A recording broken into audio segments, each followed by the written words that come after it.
ça, je vois trop parce que je suis une pisse minute. Je me rappelle, je faisais un podcast. À un moment donné, une chance, c'était un podcast, pas dans un studio. Là. Ça roule déjà, right. Puis j'étais avec Mike Israetel, un autre coach, le docteur Mike Israetel. Puis pendant que lui, une chance que le gars, il a de la gueule parce qu'il parlait. Là, il me pogne une petite envie de pisser, man. Je dis, qu'est-ce que je fais? Je veux pas partir. J'ai mon shaker là-bas. Je pogne mon shaker, je le passe en dessous. C'est bien subtil. Fait qu'au moins, si je le vois, OK, ça peut faire un récipient adéquat. Hey, ben Christian, merci d'être ici, man. Yes. Ça fait tellement plaisir. Puis on en parlait tantôt, tu sais, quand tu disais, hey, t'étais surpris que je te contacte. Ouais. Mais comme je t'expliquais tantôt, depuis que je fais ça, puis ça fait pas longtemps, ça fait juste 3 mois, tout ce qui est contenu web, tout ce qui est entrepreneuriat personnel, de OK, je vais faire mes affaires, puis nanana, ça commence à être de plus en plus mon fil. Puis quand je t'ai vu, j'ai fait. Ah oui, mais je connais ce gars-là. Hey, on avait travaillé sur 150. J'ai vendu de la dope, man. Puis c'est exactement ça. Puis j'avais encore ton livre. Ouais. C'est quelque chose que moi, j'avais encore. Yes. Ben oui. The Black Book. C'était ton premier dans le temps. J'avais écrit ça quand j'avais vraiment aucune affaire à écrire un livre, man. Je vais avoir genre 19 ans. Je venais de commencer comme entraîneur, puis je pensais vraiment que je l'avais, là, tu sais. Le jeune qui pense qu'il sait tout, là, mais qui savait rien, là. C'était bon, ça. C'est que, tu sais, le monde me dit, hey, c'est le meilleur livre d'entraînement que j'ai lu. Je dis, man, j'ai copié ce que Charles Poliquin a fait, puis comme m'a fait des petites modifications, on est un peu, là. Ouais, ben, OK. Parce que moi aussi, je suivais les affaires de Charles dans le temps. Ben, dans le temps. Là, on parle, je pense, début des années 90. C'était un des rares que c'était son honnêteté que j'aimais aussi. Là, lui, il n'y avait pas de... no fucking around avec Charles, tu sais. Il n'y a pas de zone grise, disons. Non, tu sais, fait que t'aimes ça ou t'aimes pas ça. Moi, j'aime ça parce qu'au moins, c'était... Là, on s'en va là, on s'en va là. Puis je l'avais rencontré une fois aussi, puis même dans la vie, puis j'avais fait, OK, c'est pas une joke. Mais toi... Comme je te dis, on s'est vu sur Lancer Compte, tu faisais un rôle, tout ça. T'es un gars super en forme, puis t'es entraîneur. Ça, c'est, je te dirais quoi, 2003, 2004? Ben, c'est sûr que ça fait au moins 16 ans, parce que c'est là que j'ai rencontré ma blonde. OK. Puis, tu sais, je pense qu'elle avait plus les yeux sur toi, mais elle s'est contentée pour le stand-in, tu comprends? Arrête! C'est d'ailleurs ce qu'elle m'a dit quand elle dit, hey, OK, tu vas pas au podcast, hey, je peux-tu y aller? C'est 3 heures de route. Je peux-tu y aller? Mais fait que explique-moi un peu, au moins, à partir de là, toi, t'es parti où? Parce que là, t'étais entraîneur, mais ça veut dire que t'étais soit entraîneur d'un gym ou t'étais à ton compte, mais là, tu faut pas... Ben, je sais pas comment ça marche. Tu loues, dans le fond, ou tu... Ben, il y a plusieurs options, tu sais, mais en passant, je veux juste mentionner que c'était pas mon premier rôle. Je suis un acteur professionnel. Avant ça, j'avais joué dans... Ben, c'est pour ça que j'ai pu avoir la job de Lancer Compte, parce que j'étais à Union des artistes. Okay. Les gars qui avaient une shape dans l'Union des artistes, c'était rare, tu sais. Oui, il y en a pas. Dans ce temps-là. Là. Puis j'avais de plus en plus, maintenant. Il y a beaucoup de monde qui s'entraîne. C'est devenu... Parce que même moi, quand j'étais à l'école de théâtre... Parce que moi, j'ai commencé à aller au gym quand je suis rentré à l'école de théâtre. Parce que je pouvais plus faire de sport. Fait qu'il fallait que je me trouve quelque chose qui était selon mes heures de fou. Puis tout ça, puis j'ai fait parfait, man. Ben regarde, j'ai mis ce t-shirt-là à ton honneur, dans le sens de... Moi, j'ai grandi avec ces gars-là, fait que c'était quand même un... Fait que j'ai fait OK. Fait que c'est quand je rentrais à l'école de théâtre, mais juste te dire, tout le long que j'étais à l'école, on me disait arrête. Ouais. Puis moi, j'étais comme... Moi, j'écoute, mais dans ma tête, c'était jamais. No fucking way. Non. Mais tu sais, Raymond Arnold, quand il a commencé, ils ont dit qu'il fallait qu'il perde beaucoup de poids. The Rock, ils ont dit qu'il fallait perdre beaucoup de poids. Puis là, juste quand il a commencé à vraiment être une célébrité, là, maintenant, il peut avoir le physique. Il est revenu à ce que lui veut. C'est ça. Parce que son nom est tellement gros, son nom est fait que ça passe bien maintenant. Mais tu sais, le premier rôle que j'avais eu, c'est parce qu'il cherchait un homme et une femme culturistes pour jouer dans un téléroman de Victor Lévy-Beaulieu qui s'appelle Le Bleu du ciel, qui a vraiment pas duré longtemps, là. Puis, parce qu'on faisait un danseur puis une danseuse nue. OK. Moi, j'étais le danseur nu, tu comprends? Puis mon agent, c'était Emmanuel Auger, justement, dans l'émission. Puis il me mettait de l'huile dans le dos, là. En tout cas. Mais juste une histoire là-dessus, on va recommencer. Christian, on va où on va, là. Fais-toi pas, là. Il n'y a pas de... Tu sais, j'avais un genre de G-string, tu sais, les gens de maillot que ça passe. Là, je faisais mes petites patentes. En passant, je sais, il y a un producteur québécois qui fait un remake de Magic Mike. Mettons, genre... Michel Magie, ben, je suis disponible. Mais là, après, il y a une fille qui était une figurante, qui était dans la foule, qui était une des filles moustillées. Elle vient me voir entre deux scènes, puis elle dit hey, t'es vraiment en shape, hein? OK, je dis OK, merci. As-tu des tatous? Je dis dude, c'est parce que j'ai un G-string. Si j'avais des tatous, t'es verrais, là. Elle était là. Une belle nunuche, là. Anyway. Fait que non, c'est ça. C'était l'ensemble de mon œuvre, je te dirais. Je suis bon pour faire un danseur nu puis un vendeur de stéroïdes. Pas de typecast, pas en tout. Anyway, là, c'est ça. Dans le fond, quand j'avais commencé, quand on s'était rencontrés, ça faisait déjà une douzaine d'années que j'étais entraîneur. OK. J'avais commencé plus comme strength coach, où j'entraînais des athlètes. Yeah. En fait, je te dirais que j'étais encore dans la phase strength coaching. À ce moment-là, j'entraînais des patineurs artistiques, j'entraînais des joueurs de hockey, ce qui est exceptionnel parce que je ne sais pas patiner. J'étais un gars de football à la base. J'entraînais des gars de foot aussi. Quelques semaines après, j'étais allé travailler à Saint-Louis pour le Centre officiel des Blues. On était genre 4 Québécois là-bas. Ça, c'est quelle année? Ah, mais À peu près. Ben, tu sais, je veux dire à peu près.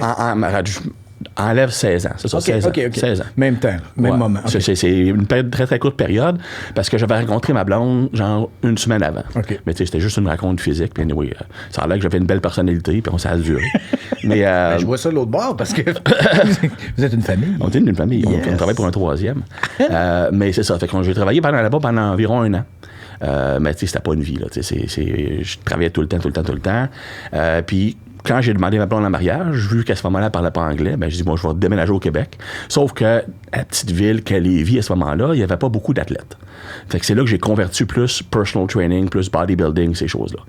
Parce que dans le fond, j'ai eu de l'expérience dans tous les volets de l'entraînement en force. T'sais, j'ai joué au football. Après ça, j'étais haltérophile. C'était comme tout aux Olympiques, le sport des bédaines. Ensuite, j'ai fait du bodybuilding. La raison que j'ai fait du bodybuilding, c'est que je m'étais déchiré le biceps. Je peux plus faire de force. Fait que j'ai dit, on va se mettre ça à côte tant qu'à ça. Après ça, j'ai fait du powerlifting. J'ai même fait une compétition de strongman. Mais comme j'étais mauvais dans tout, ben, je me suis dit, on va devenir entraîneur. C'est pas mal ça. Après ça, là, ça a comme découlé, tu sais, avec j'ai eu l'occasion de travailler beaucoup d'athlètes de haut niveau, après ça, des culturistes de haut niveau, du monsieur, madame, tout le monde, ces choses-là. Puis là, j'ai lancé ma business, plus de formation d'entraîneur. Puis c'est là qu'on est rendu. J'ai plus la passion. Je dirais, j'ai pas le profil de personnalité pour être quelqu'un qui est bon dans le gym. Tu sais, je suis tellement anxieux à l'idée de décevoir quelqu'un. Je suis quelqu'un qui est très introverti, même si ça paraît pas. Fait qu'à chaque fois que j'avais un client, je me créais un personnage. Là, ça me tirait de l'énergie. Même je revenais à la maison, puis j'étais littéralement un trou de cul avec ma femme parce que j'avais plus l'énergie pour être une bonne personne. Je m'étais trop brûlé. Fait que j'allais plus vers le volet que moi j'aime, qui est la communication de masse, plus la formation, des conférences, des cours en ligne, des choses comme ça. Okay. Fait que ça c'est quand même fait sur plusieurs années. Oui. Puis, fait que tes premiers... je te dirais, tes premiers pas dans le côté de coaching, ça s'est fait comment? T'étais dans un gym ou t'étais dans des affaires ou là t'étais plus où t'as fini ton foot ou... En fait, j'ai été vraiment chanceux parce que mon coach de foot, c'était aussi le seul préparateur physique de Trois-Rivières. Moi, je viens de Trois-Rivières.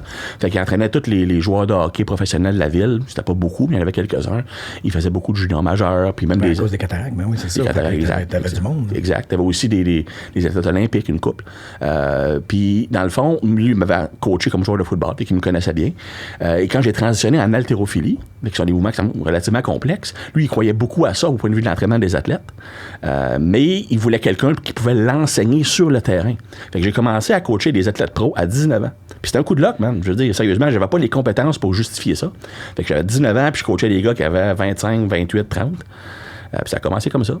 Puis... Mais t'as dû avoir un succès parce que sinon t'aurais pas toffé. C'est sûr. Tu sais, je veux dire, dans le sens... C'est sûr. T'as fait de quoi qui fonctionnait pour ces gars ou ces filles-là. Parce qu'après ça, tu sais, au début, c'est du bouche-à-oreille en surtout dans ce temps-là. Exactement. Les médias sociaux n'existaient pas. Il n'y avait rien. Exact. Fait que c'est eux autres qui disaient hey, non, ben voici mon coach. Moi, depuis que j'étais avec lui, je commence à avoir des résultats là, que j'aime. Exact. Puis t'es-tu... Ouais, parce que ça, c'est une affaire que moi, là, j'ai tout le temps trouvé difficile. Parce que là, tu viens de me... J'ai pas fait le même parcours que toi, c'est sûr. Mais tous ces intérêts-là, je les ai. Fait que si, disons, je me tenais avec des gars qui font plus du powerlifting, là, je pensais juste à ça, puis là, j'aurais un power belly. Yes! Je suis capable de lever. Puis, tu sais, donc je me tiens avec des gars qui étaient plus à la cote ou un petit peu plus esthétique, plus bodybuilding, là. Oui, c'est faudrait. Puis ça me mêlait, man. Là. 100%. Parce que t'es jamais commit à moitié, puis oui, mais ça, ça, c'est drôle de chose. C'est drôle que tu parles de ça.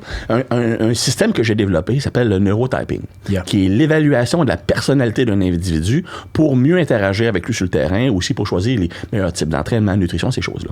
Puis ça, c'est le même profil de personnalité que moi. Tu sais, c'est un type que j'appelle passionné. C'est quelqu'un qui pourrait être motivé et bon dans ce qu'il fait, il doit être excité. Ça m'excite de faire ça. Et ça va être souvent par modélisation. Il y a quelqu'un qui est super important pour toi. Hey, ça, c'est un kingpin. Je veux être comme ça. Puis le plus grand skill de ces personnes-là, puis c'est pour ça que la majorité des acteurs sont comme ça, c'est qu'ils sont capables de créer le personnage et essentiellement de devenir cette personne-là. Je me rappelle, il y a quelques années, je voulais recommencer l'haltérophilie. Puis dans le monde du CrossFit, puis le monde de l'entraînement en général, il y avait un gars qui s'appelait Klokov, Dimitri Klokov.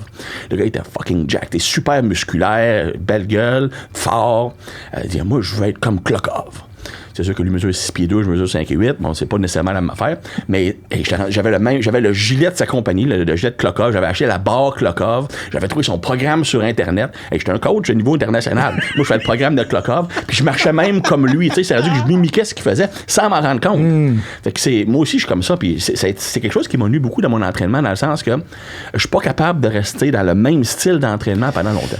Je suis pas capable de suivre un programme d'entraînement. Ma job, c'est de faire des programmes. Après 4 semaines, je suis pas capable au change. Faut que je fasse d'autres choses. Ça m'excite plus, tu comprends? Pour moi, c'est pas tant le résultat qui est important, c'est l'expérience, avoir du fun, avoir du plaisir. Évidemment, si les résultats sont là, c'est encore mieux, là, mais j'ai besoin de passion, j'ai besoin d'excitation pour pouvoir donner mon 100%.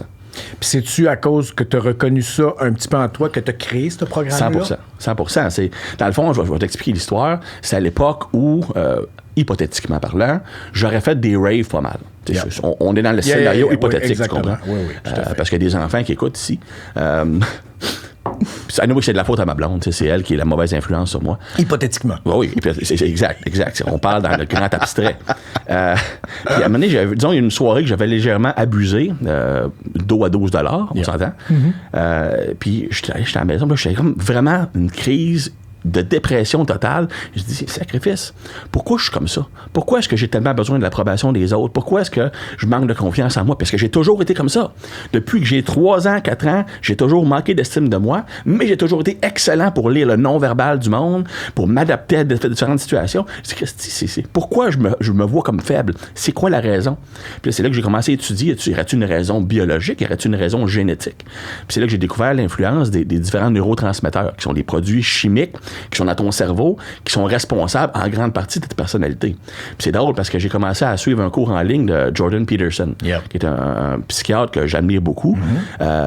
Et dans son introduction, qui est un cours sur les 5 traits de personnalité, Christy, il dit exactement ce que je disais, c'est que même à partir de 6 mois, tu peux voir les débuts de traits de personnalité d'un individu et que tout le monde est seté dès la naissance, tu vas être comme ça, puis tu as un range que tu peux optimiser pour aller chercher le meilleur de toi. Tu peux apprendre des stratégies pour pouvoir aller un petit peu à l'extérieur de ta génétique, mais en général, ton caractère, à partir de genre 6 mois, 1 an, les bases sont là. Puis ça va juste se développer. Et ça m'a comme enlevé un gros poids sur les épaules, man, parce que je me suis dit, c'est pas des défauts, c'est pas des problèmes de fabrication, c'est juste des traits que moi j'ai. Fait que je vais essayer de tirer le mieux que je peux, faire le mieux que je peux avec ça, puis essayer d'éviter les mais c'est parce que c'est pas si vieux en plus, ça. C'est Understand Myself. C'est ça, Understand Myself? En ligne, celui de Jordan. Ben, je l'ai fait moi aussi. Ouais. Je l'avais fait moi aussi, l'agreeableness. Exactement. C'est ça. Là, puis ça te donnait au moins un OK, c'est pour ça. Ah, OK. Parce que plus tu te... Ça revient au même. Plus tu te connais toi, plus qu'après ça, t'es bien, plus ça fait tout le monde autour. Puis tu peux comprendre les autres. Tu sais, un exemple, si on parle juste des relations interpersonnelles, tu sais, c'est que, tu sais, il y en a beaucoup qui se disent, le vieil adage, tu sais, est-ce que c'est qui se ressemble, s'assemble, ou est-ce que c'est les opposés s'attirent? Puis Jordan, ce qu'il disait, la plupart du monde fonctionne, hey, je vais aller vers quelqu'un qui me complète. Alors qu'en réalité, plus tu es proche ou similaire au type de personnalité, ben plus tu vas avoir du succès. Parce que, tu sais, quelqu'un, un exemple, qui est extrêmement extraverti, qui a besoin de risques, qui a besoin de beaucoup de changements, qui va être un introverti, qui est bien dans ses petites affaires, qui aime pas aller en société, ça marche pas parce qu'il y en a un... Déjà, leur rencontre va être très difficile. Effectivement. Parce qu'il y en a un qui reste à la maison, puis l'autre qui est dehors. Oui, exact. Puis disons que si par hasard, ça arrive... Oui, tout à fait. Un club de rencontre ou fouille-moi, ben ce qui va arriver, c'est qu'il y en a un des deux qui va être obligé soit de piler sur sa vraie nature pour accommoder l'autre. Puis il y en a un des deux qui va être extrêmement stressé, anxieux et triste. Parce que non seulement t'es triste de forcer à faire quelque chose que tu veux pas faire, mais t'es anxieux de dire, je vais te faire un pas dans la mauvaise direction, tu comprends? Puis tu peux pas vivre comme ça. Tandis que c'est deux personnes qui sont pas pareilles, mais similaires, c'est beaucoup plus facile de s'accommoder au point de vue de la vie sociale, au point de vue de la... tu sais, un exemple, dans notre couple, tu sais, souvent, ma femme va écouter les séries québécoises, puis c'est pas un défaut, je veux dire, je comprends pas, là, mais... mais en passant, juste une histoire comme ça, parce qu'on revient à l'affaire du bleu du ciel tantôt. Yeah. Et je me rappelle, j'étais assis à la table à cafétéria de Radio-Canada. J'étais avec Raymond Bouchard, avec Emmanuel Auger puis Patrice Lécuyer. Moi, j'étais un fucking nobody, man, là. Puis là, j'ai dit, OK, moi, je suis quelqu'un qui a une faible estime de soi et j'ai besoin de me sentir apprécié et respecté. Je me dis, hey, part une discussion qui va vraiment les impressionner. Fait que je commence à parler sur les faiblesses du cinéma québécois. On devrait arrêter les grands films de répertoire, aller vers les films qui sont plus vers l'action. Tu sais, moi, je dis ça à Raymond Bouchard, là, tu sais. Fait que là, je dis, c'est pas le pire, là, c'est pas ça le pire. Le pire, vous savez, il y a un film québécois, là, on s'entend, il y a 16 ans, là. Il y a un film québécois qui m'a vraiment impressionné puis qui rentre dans le sujet de divertissement, c'était Histoire de peine. Là, Emmanuel me regarde, dit Chris, parce que c'est moi qui joue là-dedans. Je suis là, OK, t'es un fucking idiot. Fait que ça a été pas mal la conclusion de mon diatribe sur le cinéma québécois. Ouais, mais c'est de la nervosité, puis c'est tellement d'affaires. Puis je comprends ce que tu dis, tout ça, mais aussi, plus t'en parles, plus tu renforces. Je sais pas si tu comprends ce que je veux dire. Ouais. Fait qu'il y a ça aussi parce qu'après ça, tu vis ta vie, tu fais tes affaires, puis je vois que t'as une introspection, parce que t'as été voir, attends une minute. Comment il doit y avoir une raison à ça? Comment je peux aller investiguer ou aller faire une enquête pour voir comment ça... Ah, OK, voici comment ça va m'aider, puis ça va aider. C'est pour ça un exemple juste au point de vue business. Yeah. Moi, je sais qu'au point de vue très personnalité, comme j'expliquais, si je suis pas excité, je fais pas la job. À cause de ça, je finissais très rarement des projets. T'sais, je me lance dans quelque chose, je suis full dedans, man. Les 2 premières semaines, je suis une machine. T'sais, j'ai déjà écrit un livre complet en 10 jours. Okay. Puis ça a été long parce que j'ai fait une revue de littérature complète. Okay. Puis c'est pas le Black Book, c'est l'autre après. Yeah. Fait que là, mais le problème, c'est que du moment que je suis plus excité par le projet, je veux plus rien savoir. C'est pour ça que je travaille vite, parce que je le sais que je suis on the clock. Ton temps est limité. Ouais. Ben, en comprenant ça, c'est là que dans ma business, au point de vue enseignement, au point de vue conférence, ces choses-là, je me suis associé avec un partner. Parce que lui, quand moi, je suis dans une zone complètement perdue, eux autres, pas faire runner la machine pareil. Fait que, quand tu connais tes traits de caractère, je dis pas des faiblesses, c'est pas des faiblesses, c'est des particularités. C'est comme ça. Ben, tu vas chercher quelqu'un qui va pallier à ça. Mais tu sais, faut pas que tu ailles chercher ça chez une conjointe. Parce que pense-y, là, si ta conjointe, elle va toujours pallier à tes erreurs, c'est elle qui a le stress maintenant.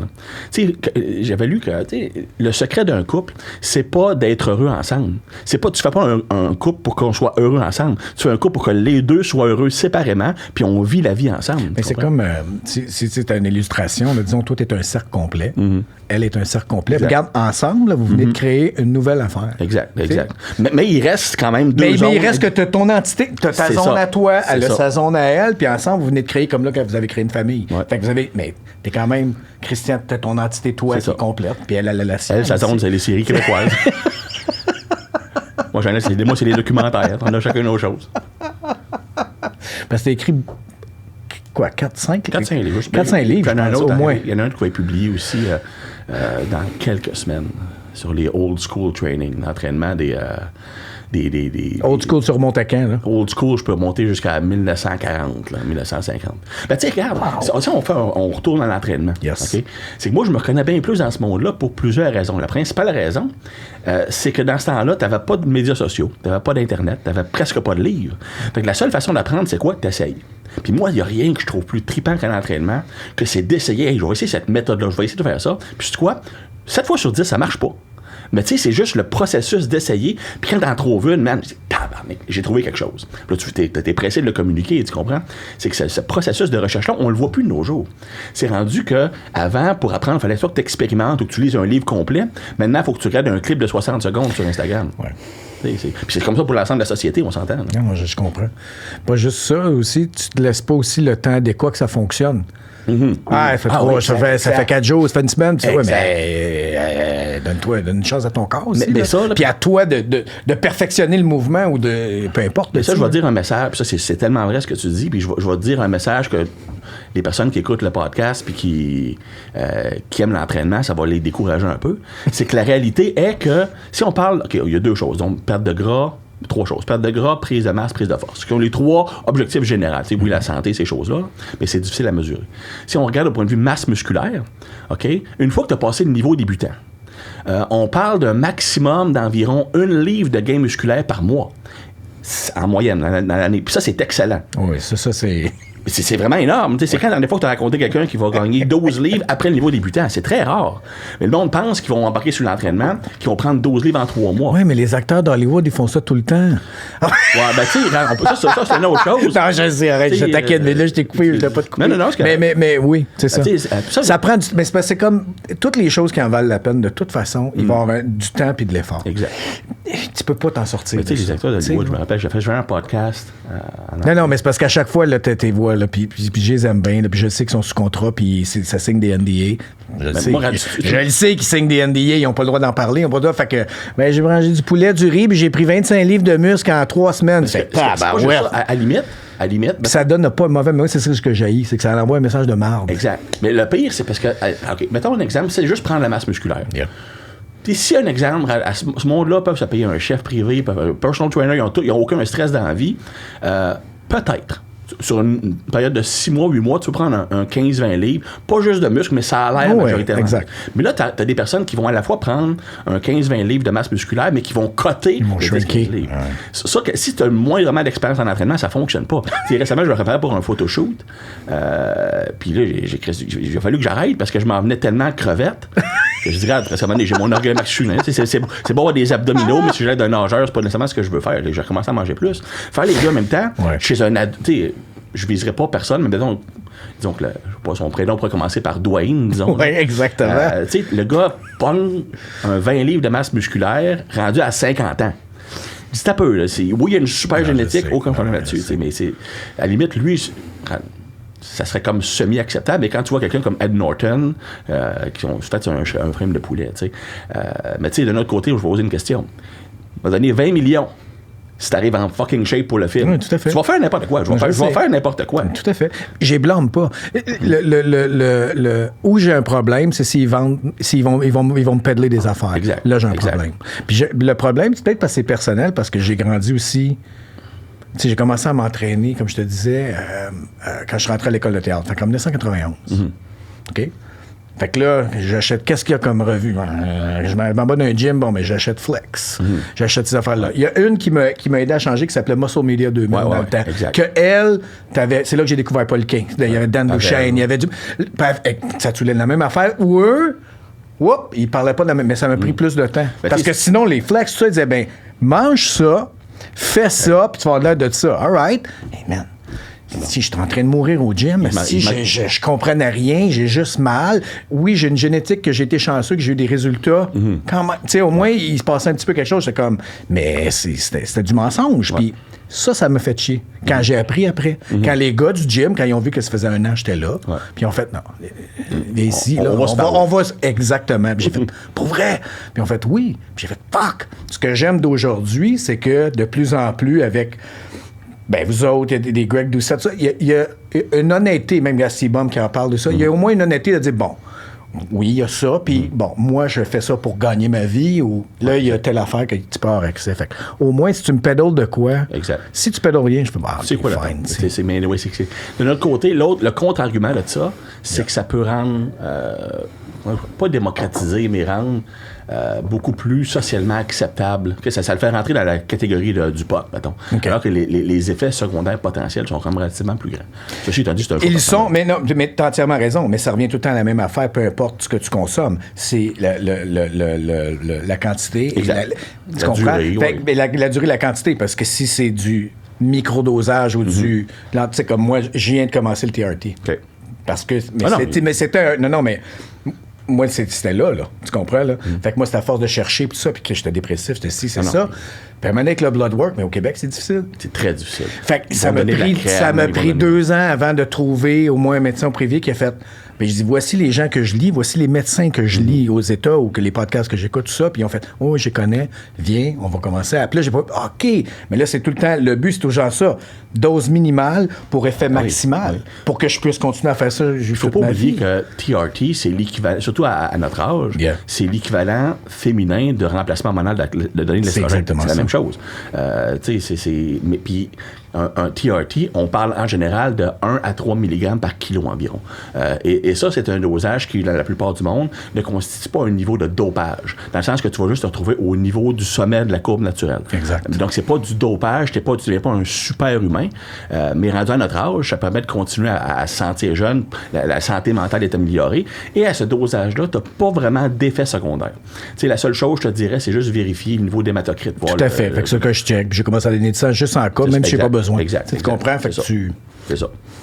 En tout cas, pour revenir à ce que je disais, un gain normal dans la masse musculaire, ça va être 1 livre par mois environ. Fait que si tu penses que tu vas gagner 30 livres en 3 mois, ben... Mais c'est comme le vieil adage de souvent les filles qui disaient « Je veux pas aller au gym, je veux pas devenir trop grosse ». Tu fais « Inquiète-toi pas. » Aucune chance. Ça va. Aucune chance. Parce que les bénéfices sont tellement élevés tu sais, là, quand tu y vas. Même si donc, tu pognes le jackpot génétique là, comme fille, là, puis tu progresses à la vitesse d'un homme de haut niveau, sais-tu quoi? Le jour où tu te réveilles, tu sais, je suis un petit peu trop musculaire à mon goût, sais-tu quoi? Tu peux arrêter ou tu peux slacker, tu sais, t'es pas obligé d'attendre. Ah, fuck, je suis rendu comme Hulk, qu'est-ce que je fais? Il est trop tard. Mais pour la force, on parle de, tout dépendant de ton niveau, 0,5 à 2% par semaine. Quand tu es débutant, un 2%, c'est normal.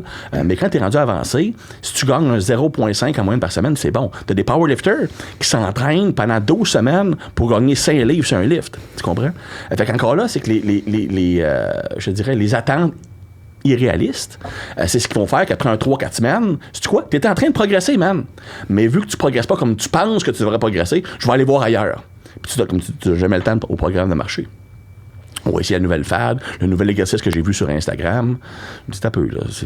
Même si tu ferais 375 variations d'exercices pour les fessiers, tu n'auras pas un plus beau cul, là. En tout cas, c'est mon opinion. Mais j'aime ça parce que c'est ton travail. Puis c'est pour ça que je voulais que tu sois là, parce que c'est le fun de parler à des experts qui ont une maîtrise sur ces affaires-là. Moi, j'étais un journeyman. Tu comprends? Je le fais, mais c'est pas mon travail. Puis surtout quand... Ça m'a tellement impressionné, mais... de façon tellement positive quand j'ai été vraiment voir le site web, j'ai été voir les channels, puis Christian, le degré d'exactitude puis de recherche puis la manière que tu t'exprimes puis tu sais de quoi tu parles puis j'ai capoté. J'ai vraiment fait, puis ça m'a fait un peu chier dans le sens, j'ai fait comment ça, je savais c'était qui ce gars-là, mais ça m'a pris 16 ans. Avant à cause j'ai commencé ça, que moi, j'ai fait hey, c'est donc... Oh! J'ai dit, Chris, j'aurais pu... Je vois honnêtement ça comme un gros manque de respect. Tu fais bien. Tu fais bien, man. Parce que c'est vraiment ça, parce que j'étais... Puis ça, c'est une des choses que je veux faire avec ça. C'est... Puis pourquoi je le fais aussi en français, puis oui, je vais avoir des... Il y a des gens j'aurais pas le choix de faire en anglais, puis ça me fait plaisir, tu sais. Mais d'amener ce niveau d'excellence-là, faire... Non, il y en a ici, là, quand même, là. Il y en a, là. Regarde. OK, allez voir Christian Thibodeau, puis là, bang, vous allez avoir accès à toutes ces affaires. Puis, tu sais, j'ai même signé... Vous avez fait un petit séminaire la semaine passée sur les body types. Ouais. Je me suis... Juste pour... OK. Il y avait toi, puis il y avait pas ça. Il y avait ton partner qui arrivait après, tu sais. Juste pour vous entendre, faire OK, voici ce qu'il donne. Puis j'étais vraiment impressionné, puis c'était vraiment cool. Honnêtement, c'était pas notre meilleur. On a eu des problèmes de connexion. Ouais, au début, puis ça lâchait, ça revenait. Mais juste le fait que, vous en faites souvent, il y a des ressources exhaustives sur vos affaires. Je veux lire là-dessus. OK, je veux m'abonner. OK, je veux prendre un... Man, il y en a. Puis des shorts que vous avez mis aussi sur YouTube partout C'était écœurant, man. Ben, tu sais, ce que je trouve drôle, c'est que bien du monde sont toujours surpris que je suis québécois. je reçois des messages de personnes qui sont clairement du Québec. En regardant leur nom, là, tu sais, des Marcel Tremblay, il n'y en a pas beaucoup en Afghanistan et en Ukraine. Là. On s'entend. Puis quand je leur réponds en français, ben, ils m'envoient dans un anglais approximatif. Ils sont comme, tu parles français? Ben, j'habite à Lévis. Puis ça les surprend toujours. D'ailleurs, même le Journal de Montréal sont pas au courant non plus. À chaque fois qu'ils font des articles sur les influenceurs du Québec, je suis jamais dans la liste. Là. Puis, en tout cas, tu devrais. En tout cas, j'espère que ça peut aider, là. Parce que Mais ça, parlons-en de bord l'anglais. T'es allé à Saint-Louis. Fait que t'avais déjà une base, t'avais déjà une connaissance de l'anglais ou quelque chose, ou ça a été. Ben, tu sais, premièrement, quand tu parles des joueurs de hockey, c'est pas grave si tu parles pas bien en anglais. Les autres non plus parlent pas bien en anglais, là. Fait que c'est pas bien.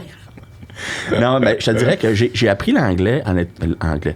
Tu sais, j'ai encore un accent. Mais l'accent, je m'en fous, parce que ton vocabulaire, il est très, très large. Ouais. Et il est très précis, puis c'est ça que moi, ça m'a impressionné. Mais en fait, l'accent, c'est marketing, man. Parce que depuis que Charles Poliquin a été il a placé sa map le monde du strength coaching privé, les Québécois, puis ça fait drôle à dire, parce que je dis ça à vous autres au Québec, là, les Québécois sont extrêmement bien perçus au niveau mondial en entraînement physique. Ah ouais, c'est ça. Parce que c'est toute l'échelle, l'arbre de Poliquin, le coaching tree de Poliquin. C'est vraiment lui. Ça fait qu'en fait, le fait d'avoir un accent, ça aide. Puis aussi, ce qui est drôle, ça m'aide avec les populations latines. Tu sais, les républiques dominicaines, ces choses-là, qui parlent pas un super bien de bon anglais, ils viennent toujours me dire, Chris, t'es le premier que je suis capable de comprendre tout ce qui est dit. Ouais. Ben, c'est parce que, tu sais, même si mon vocabulaire est exhaustif, j'ai toujours pris l'habitude d'expliquer les choses de 2-3 angles différents au cas où quelqu'un ne comprenne pas. Mais oui, en plus, je viens de Trois-Rivières, c'était pas la capitale mondiale de l'anglais, on s'entend. Là, j'ai appris l'anglais en écoutant Seinfeld, en écoutant Fresh Prince of Bel-Air, des choses comme ça. Puis des fois, je vais lâcher un genre « Hello! » Là, j'ai aucune idée de quoi je parle, fait que je me ferme. Mais c'est là que ça vient. En passant, une autre chose qui est drôle, je sais pas si tu as déjà vécu ça aussi, je vais souvent présenter en France. Okay. Puis à chaque fois, man, it never fails. Je vais à l'aéroport, mettons, Charles de Gaulle. Puis je vais demander quelqu'un où est la porte C38. Tu vois que je parle français. Ouais. Tu vas me répondre en français. Non. Eux autres vont me répondre en anglais. Ouais. Parce qu'ils pensent que je suis un Anglais qui essaye de parler en français. Je dirais, non, tu comprends pas. C'est arrivé à une librairie, man. J'étais en France, j'étais dans une librairie à Besançon. À Besançon. Encore pire. C'est super à Ah oui? Ben oui, mais c'est un village. Là, je vais acheter 3 livres en français. Puis la personne me répond en anglais. Je dis, dude, si je suis un anglais, comment tu veux que je lise ces livres-là? Ça, là, je suis pas quelqu'un de violent. J'aime la violence, mais je suis pas quelqu'un de violent. La seule place au monde où j'ai failli me battre à tous les jours que j'étais là, c'était à Paris. OK? J'étais là avec ma blonde. Ça fait longtemps, là. 1996 ou 97. Et à cause qu'on parlait québécois, c'était soit du jugement de marde, puis ils faisaient tout comme si... Exact. On comprend pas. Puis j'étais restaurant, on va prendre ça. Quoi? Puis là, me parler en anglais. Non, on va prendre en anglais. Je veux du poulet. Ouais. Puis tu parles pas... Excuse-moi, tu parles pas anglais. Hey man, mais fait que ça, je comprends. Il faudrait que j'y retourne voir peut-être c'est mes vieux souvenirs, mais je te dis, je capotais. Ma blonde, elle dit, je t'ai jamais vu de même. Je suis capable, c'est quoi ça? Exactement pas. Quand je commence mes conférences en France, je fais tout le temps un 10 minutes sur l'origine des accents. Je te mens pas, là, c'est pas une joke. Je te jure. C'est bon. Je leur explique que le français qu'on parle au Québec est beaucoup plus proche du français originel. Parce que ce qui est arrivé, c'est que durant le français international, celui qu'on parle en France présentement, a été développé seulement après l'époque monarchique, donc en 1789-90, pour marquer une séparation avec l'époque monarchique. Donc l'époque républicaine, on a changé l'ensemble des mœurs de vie, ces choses-là, y compris le langage. Et ça s'est développé dans un autre sens. Nous, au Québec, on était pris dans un enclave, on n'était pas sujet aux changements qui se passaient sur le continent. Donc notre français est demeuré plus pur. Donc moi, je leur dis, écoute bien, là, mon français est le vrai français. Il me regarde toujours. Mais ça fait passer tout de suite après que tout c'était... Mais c'est brillant parce que après ça, tout ce côté-là, peuvent le mettre de côté puis ils peuvent prendre l'information. Exact. J'ai jamais eu de problème après ça. Là. Mais malheureusement, je peux pas faire ça à l'aéroport. Non, c'est ça. La petite madame, je veux qu'elle m'aide, là, tu sais, je la mettrais pas dans une boîte à souliers. Là. Puis tu vas jusqu'à où là, pour tes conférences? Tu vas aller pas mal partout. Je suis allé dans 21 pays différents. Je veux dire, le plus loin, c'était... honnêtement, je suis pas un expert en géographie. Là. L'Australie ou Singapour. Je sais pas c'est quoi le plus loin que les deux. Hong Kong aussi. Dépend de quel bord tu pars. Exact. Mais ils sont dans le même bord un peu. Je pense que tu as raison. On est où ce qu'on est, que tu pars vers l'est. Dans les deux coins, on va en Vancouver. Ça va être loin. Parce qu'on va en Vancouver, je dors une nuit à Vancouver pour couper le voyage en deux. Puis mais anyway, avec la famille, j'y vais plus. Là. Okay. On est allé en Australie en famille. D'ailleurs, si j'avais à habiter ailleurs, j'habiterais en Australie. Le monde sont vraiment laid back, sont vraiment cool, pas de jugement. Tout le monde est athlétique, s'entraîne. Pas nécessairement en musculation, mais fait du sport. Puis, c'est très dehors là-bas. Ah oui, beaucoup. Tu sais, là, beaucoup. Tu vis dehors, tu vis. Malheureusement, il n'y a pas de salon de bronzage qui serait un gros manque dans ma vie. Là. C'est illégal là-bas. T'es sérieux? Ah oui, c'est jugé dangereux, ces choses-là. Fait que, mais tu sais, ils compensent en ayant du football australien, en ayant du rugby. Il y a des plages fantastiques. Ah ouais. Ah ouais, c'est vraiment hot. Fait que tu sais, c'est là que j'habiterais, mais c'est pour aller à une conférence, là, 23 heures de vol, c'est un peu beaucoup. Là. Quand est-ce que OK, mais ça, c'est tes premiers voyages de conférence, là, ça s'est fait quand? Il y a peut-être 7 ans, je te dirais. OK, c'est pas... j'avais commencé par moi-même. Je donnais des conférences au Québec avant. Ouais. Pour une organisation qui s'appelle Coach Export. Okay. Dans le fond, j'étais un formateur pour eux. C'est là que j'ai développé un peu mon habileté de présentateur. Ensuite, quand j'ai parti avant que je parte de ma business, je suis allé présenter une couple de fois en Irlande. Puis en réalité, c'était comme... Je voulais aller en vacances en Irlande. Je voulais pas payer. J'ai contacté un gym. Je dis, je te fais une conférence, tu me payes le voyage.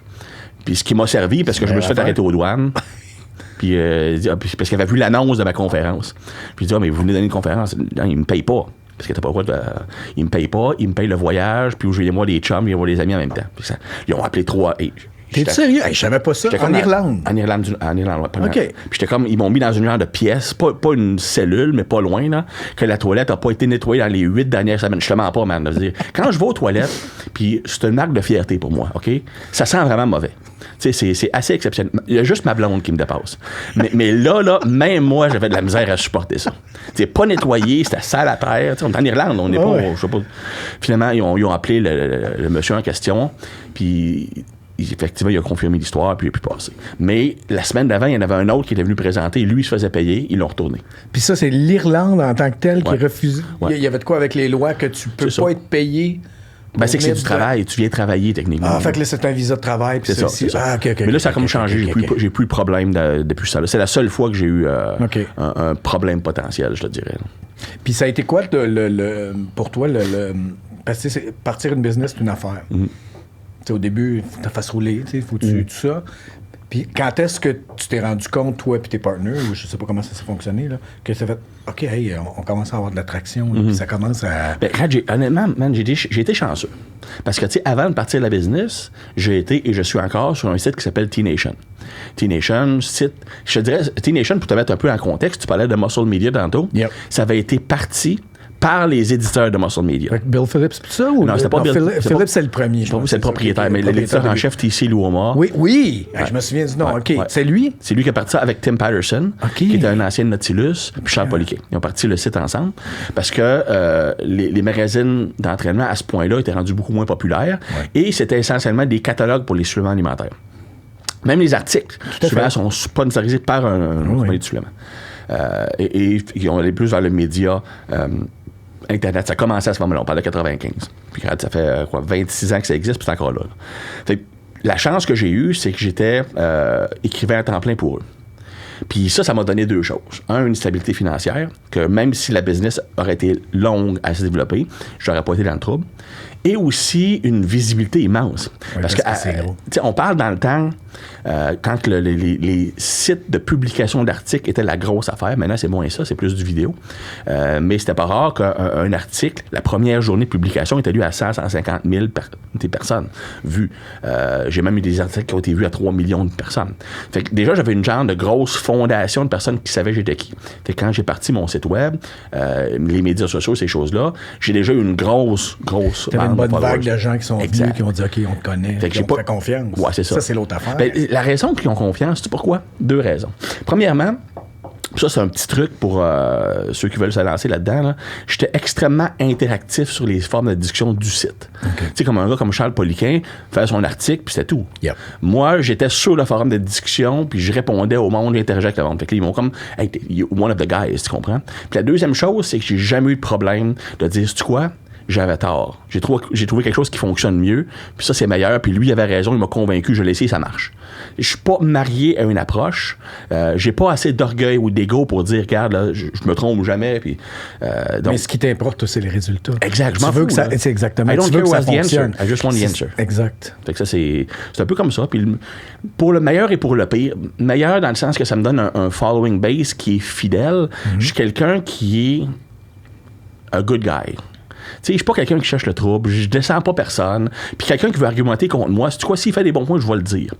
Malheureusement, ça polarise pas. Puis maintenant, les médias sociaux, c'est quoi? C'est la polarisation. Plus tu peux être chiant avec du monde, plus tu peux être cassant, plus tu es black or white, plus tu vas avoir de monde. Mais c'est pas moi, ça. J'aime mieux avoir du monde qui sont contents de me suivre puis qui ont une belle expérience que suivre quelqu'un juste pour voir le cul de qui il va botter la prochaine fois. Mais ça, je te dirais, ben là, tu me fais penser à c'est quoi, BioLane.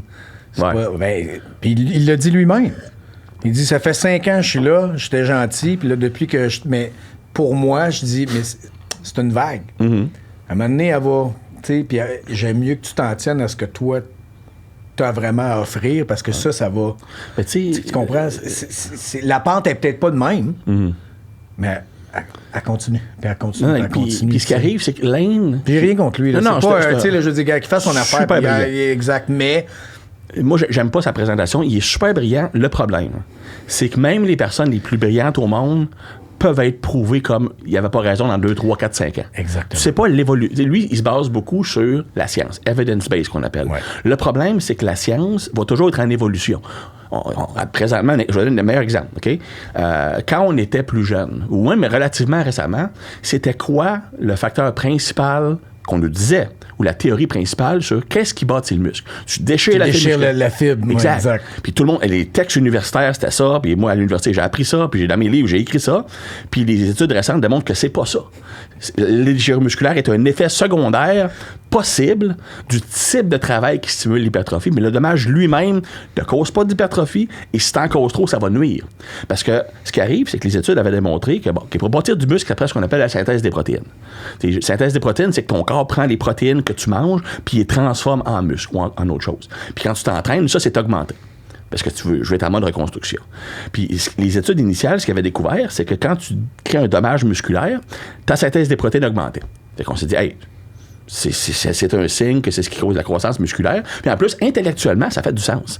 Je brise un muscle, donc je vais le reconstruire plus fort pour qu'il puisse résister à un stress équivalent dans le futur.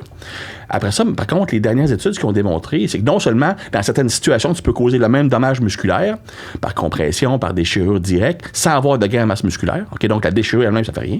Puis deuxièmement, c'est que la synthèse des protéines qui est stimulée par la blessure ne peut pas être utilisée pour reconstruire plus de muscles. C'est un processus complètement séparé. Fait que, tu sais, quelqu'un qui est pas sur des tonnes d'anabolisants, ben il y a une limite à sa synthèse des protéines naturelles, par tes hormones naturelles dans ton corps. Puis donc tu peux te rendre à 10, disons, c'est un chiffre imaginaire. Ben si tu as besoin de 7 sur 10 pour réparer le muscle, tu aurais juste 3 sur 10 pour l'ajouter, tu comprends? Si tu blesses, tu en as juste besoin de 3 pour réparer, tu en as 7 pour bâtir, tu comprends? Fait que l'approche de je vais faire 30 séries par muscle, bro, ça marche pas, c'était naturel, oublie ça.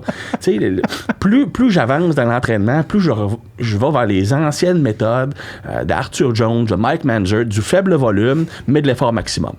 Tu sais, t'as peut-être 2-3 warm-up, là, ouais. Puis t'as un work set fucking to the limit. C'est soit l'échec musculaire ou même des fois des répétitions partielles à la fin, des négatifs, un rest pause, des méthodes pour rendre cette série-là là, maximalement effectif. Puis tu fais ça sur 1 ou 2 mouvements par muscle. Puis ça, get on with it, faire un autre muscle ou... tu sais, puis... C'est l'autre chose, ben oui. Exactement. Tu vois, je suis revenu à ça. Ouais. Bon, j'ai pas les résultats que t'as, là. J'ai pas ta génétique. Point de vue masse musculaire. J'ai argumenté qu'au point de vue masse musculaire, tu le bats. Juste esthétique et joli. Je ne m'assurerai pas là-dessus. mais oui, je suis retourné à ça. Et non seulement j'ai redécouvert un plaisir de m'entraîner, ben, en tout cas, peut-être parce qu'on se ressemble aussi, je suis prêt à donner pour ce set-là. C'est ça. Tu sais, là, puis les warm-ups sont super importants. Parce que tu te prépares, tu te mets dans la zone, tu te crains. Tout à fait. Mais après ça, je suis prêt à... Puis une fois que lui est fini, move on. Ben oui. Asti, je change de muscle. Parce 100%. Que même là, je fais... Wow, OK, ils sont faits. Y a-tu de quoi pire que tu viens de faire un set de fou, là? Tu sais, t'as vraiment travaillé dur, là. Là, tu regardes ton programme, encore 4 séries pour le même mouvement. Ouais. Dude. Ben, je te dis, ça me décourageait. Ah bon, ça.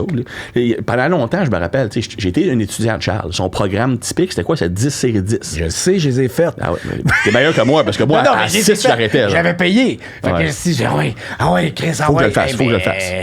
Après, peut-être 4, mais c'est pas juste ça, c'est que là, je cheatais parce que tu fais... d'en donner ce que je donne sur le 1, parce que faut que je me garde du jus. C'est ça, exact. Ça sert à quoi? Puis les 6 premières séries font fuck all. C'est juste pour te fatiguer, pour que les 3 dernières valent quelque chose, tu comprends? Tu sais, c'est vrai au point de vue de développement de l'hypertrophie. Puis ça, c'est rare. Que tu fasses du low volume, que tu fasses du haut volume, la science a la même affaire. Les répétitions commencent à être payantes quand ils commencent à être durs. Ouais. Tu sais, c'est quand tu fais ta série, là, puis tu te rends compte à un moment donné, Christy, j'ai un ralentissement. Tu essaies de pousser fort, ben baptême, ça commence à aller lentement. C'est là que ça compte. Puis c'est la raison principale pourquoi le monde va dans le gym puis n'ont pas de résultats. C'est parce que, regarde le monde comment ils s'entraînent dans le gym, OK? Même ceux qui s'entraînent dur, probablement qu'ils arrêtent 3 ou 4 répétitions avant qu'ils atteignent la limite. OK? Ben, tu sais, voir un point où ils pensent qu'ils ont atteint la limite, là, puis mets un gun, ça attend. Il en reste tout le temps dans le tank. Oui, il en reste. T'es capable de les faire. T'as raison, mais t'as raison. T'es capable de les faire. Puis ce qui arrive, c'est qu'au point de vue scientifique, l'ébauche scientifique, la théorie scientifique la plus récente parle des répétitions efficaces. Donc, les répétitions dans ta série qui comptent. Yeah. OK? Mais quel que soit le nombre de répétitions totales que tu fais, que tu fasses 5 répétitions, que tu fasses 30 répétitions, seulement les 5 dernières de ta série comptent. Puis quand on parle à l'échec. Si tu vas à l'échec, les 5 répétitions avant l'échec ont un effet maximum sur l'hypertrophie.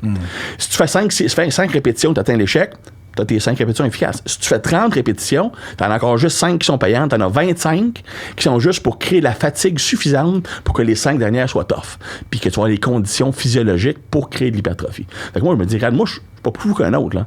Tu sais, moi, je suis pas le genre de personne dans la vie que ça me tente de faire 2 fois la job pour avoir le même salaire, tu comprends? Fait que tu sais, 6 à 8 répétitions à l'échec, ça fonctionne aussi bien que faire du travail. Les hautes répétitions, ça marche justement les articulations, ces choses-là, puis tu peux pas faire du pesant. Mais tu sais, à la base, tu fais du 6 à 8, tu as une série de travail à l'échec, puis à chaque semaine, tu essaies de progresser. Tu progresses pas toujours, mais tu essayes. OK? Puis si tu n'es pas progressé en poids... Ça, c'est l'autre affaire, des fois, que je me rends compte, juste parce que mon gars, il a commencé à s'entraîner, puis tout ça. Fait que t'es comme, hey, check ci, check ça. Puis ça, c'est l'autre affaire. Je dis, essaye. Mais ça marche pas. Mais ça, c'est pas grave. Tu réussiras pas tout le temps. Non. Mais ton idée, c'est de... OK, vraiment 2.5. 2.5. Ah oui, c'est ça. Nobody cares. Puis à la limite, mettons un exemple. Parce que si un exemple, disons que tu vises 6 à 8, je te dirais, OK? Moi, j'aime ça. Il y en a qui vont faire du 8 à 10, c'est correct. Mettons que tu vises 6 à 8. Puis là, tu ajoutes du poids, mais baptême, tu en fais juste 4, mais tu pognes l'échec. C'est quoi? Tu as 4 répétitions efficaces. Compare ça au gars dans le gym qui fait, mettons, 10, 12 répétitions, puis qui arrête 4 répétitions avant l'échec. 3 répétitions avant l'échec. Il y a juste 1 ou 2 répétitions payantes. Tu as 2 fois plus de répétitions payantes que lui. C'est pour ça que les études scientifiques, quand ils regardent le volume, les études scientifiques disent plus de volume égale plus de résultats. Ouais. Je comprends. C'est que les sujets qui font ton étude, c'est quoi? C'est des débutants. Ils sont pas capables de s'entraîner dur. OK? Puis ceux qui les surveillent, c'est pas des coachs, c'est des scientifiques. Ils laissent toujours 3-4 répétitions en réserve. Ils ont une répétition payante. Dans une série, ils ont le même résultat que toi puis moi ont ça leur prend 5 séries pour avoir le résultat que nous autres, on a en une série. En termes de répétition efficace, tu comprends? Oui, non, je comprends. Si c'était un coach, les 3 skills qu'il faut que tu apprennes un client. La job du coach, c'est pas de rendre le client dépendant de toi. C'est tu l'apprends à s'entraîner. Le programme, c'est correct, là, mais c'est pas ça qui est important. C'est de s'entraîner bien. Si tu sais comment t'entraîner, tous les programmes vont marcher. Ça aussi est excessivement stupide, là. Mais première chose, faire tes mouvements comme du monde.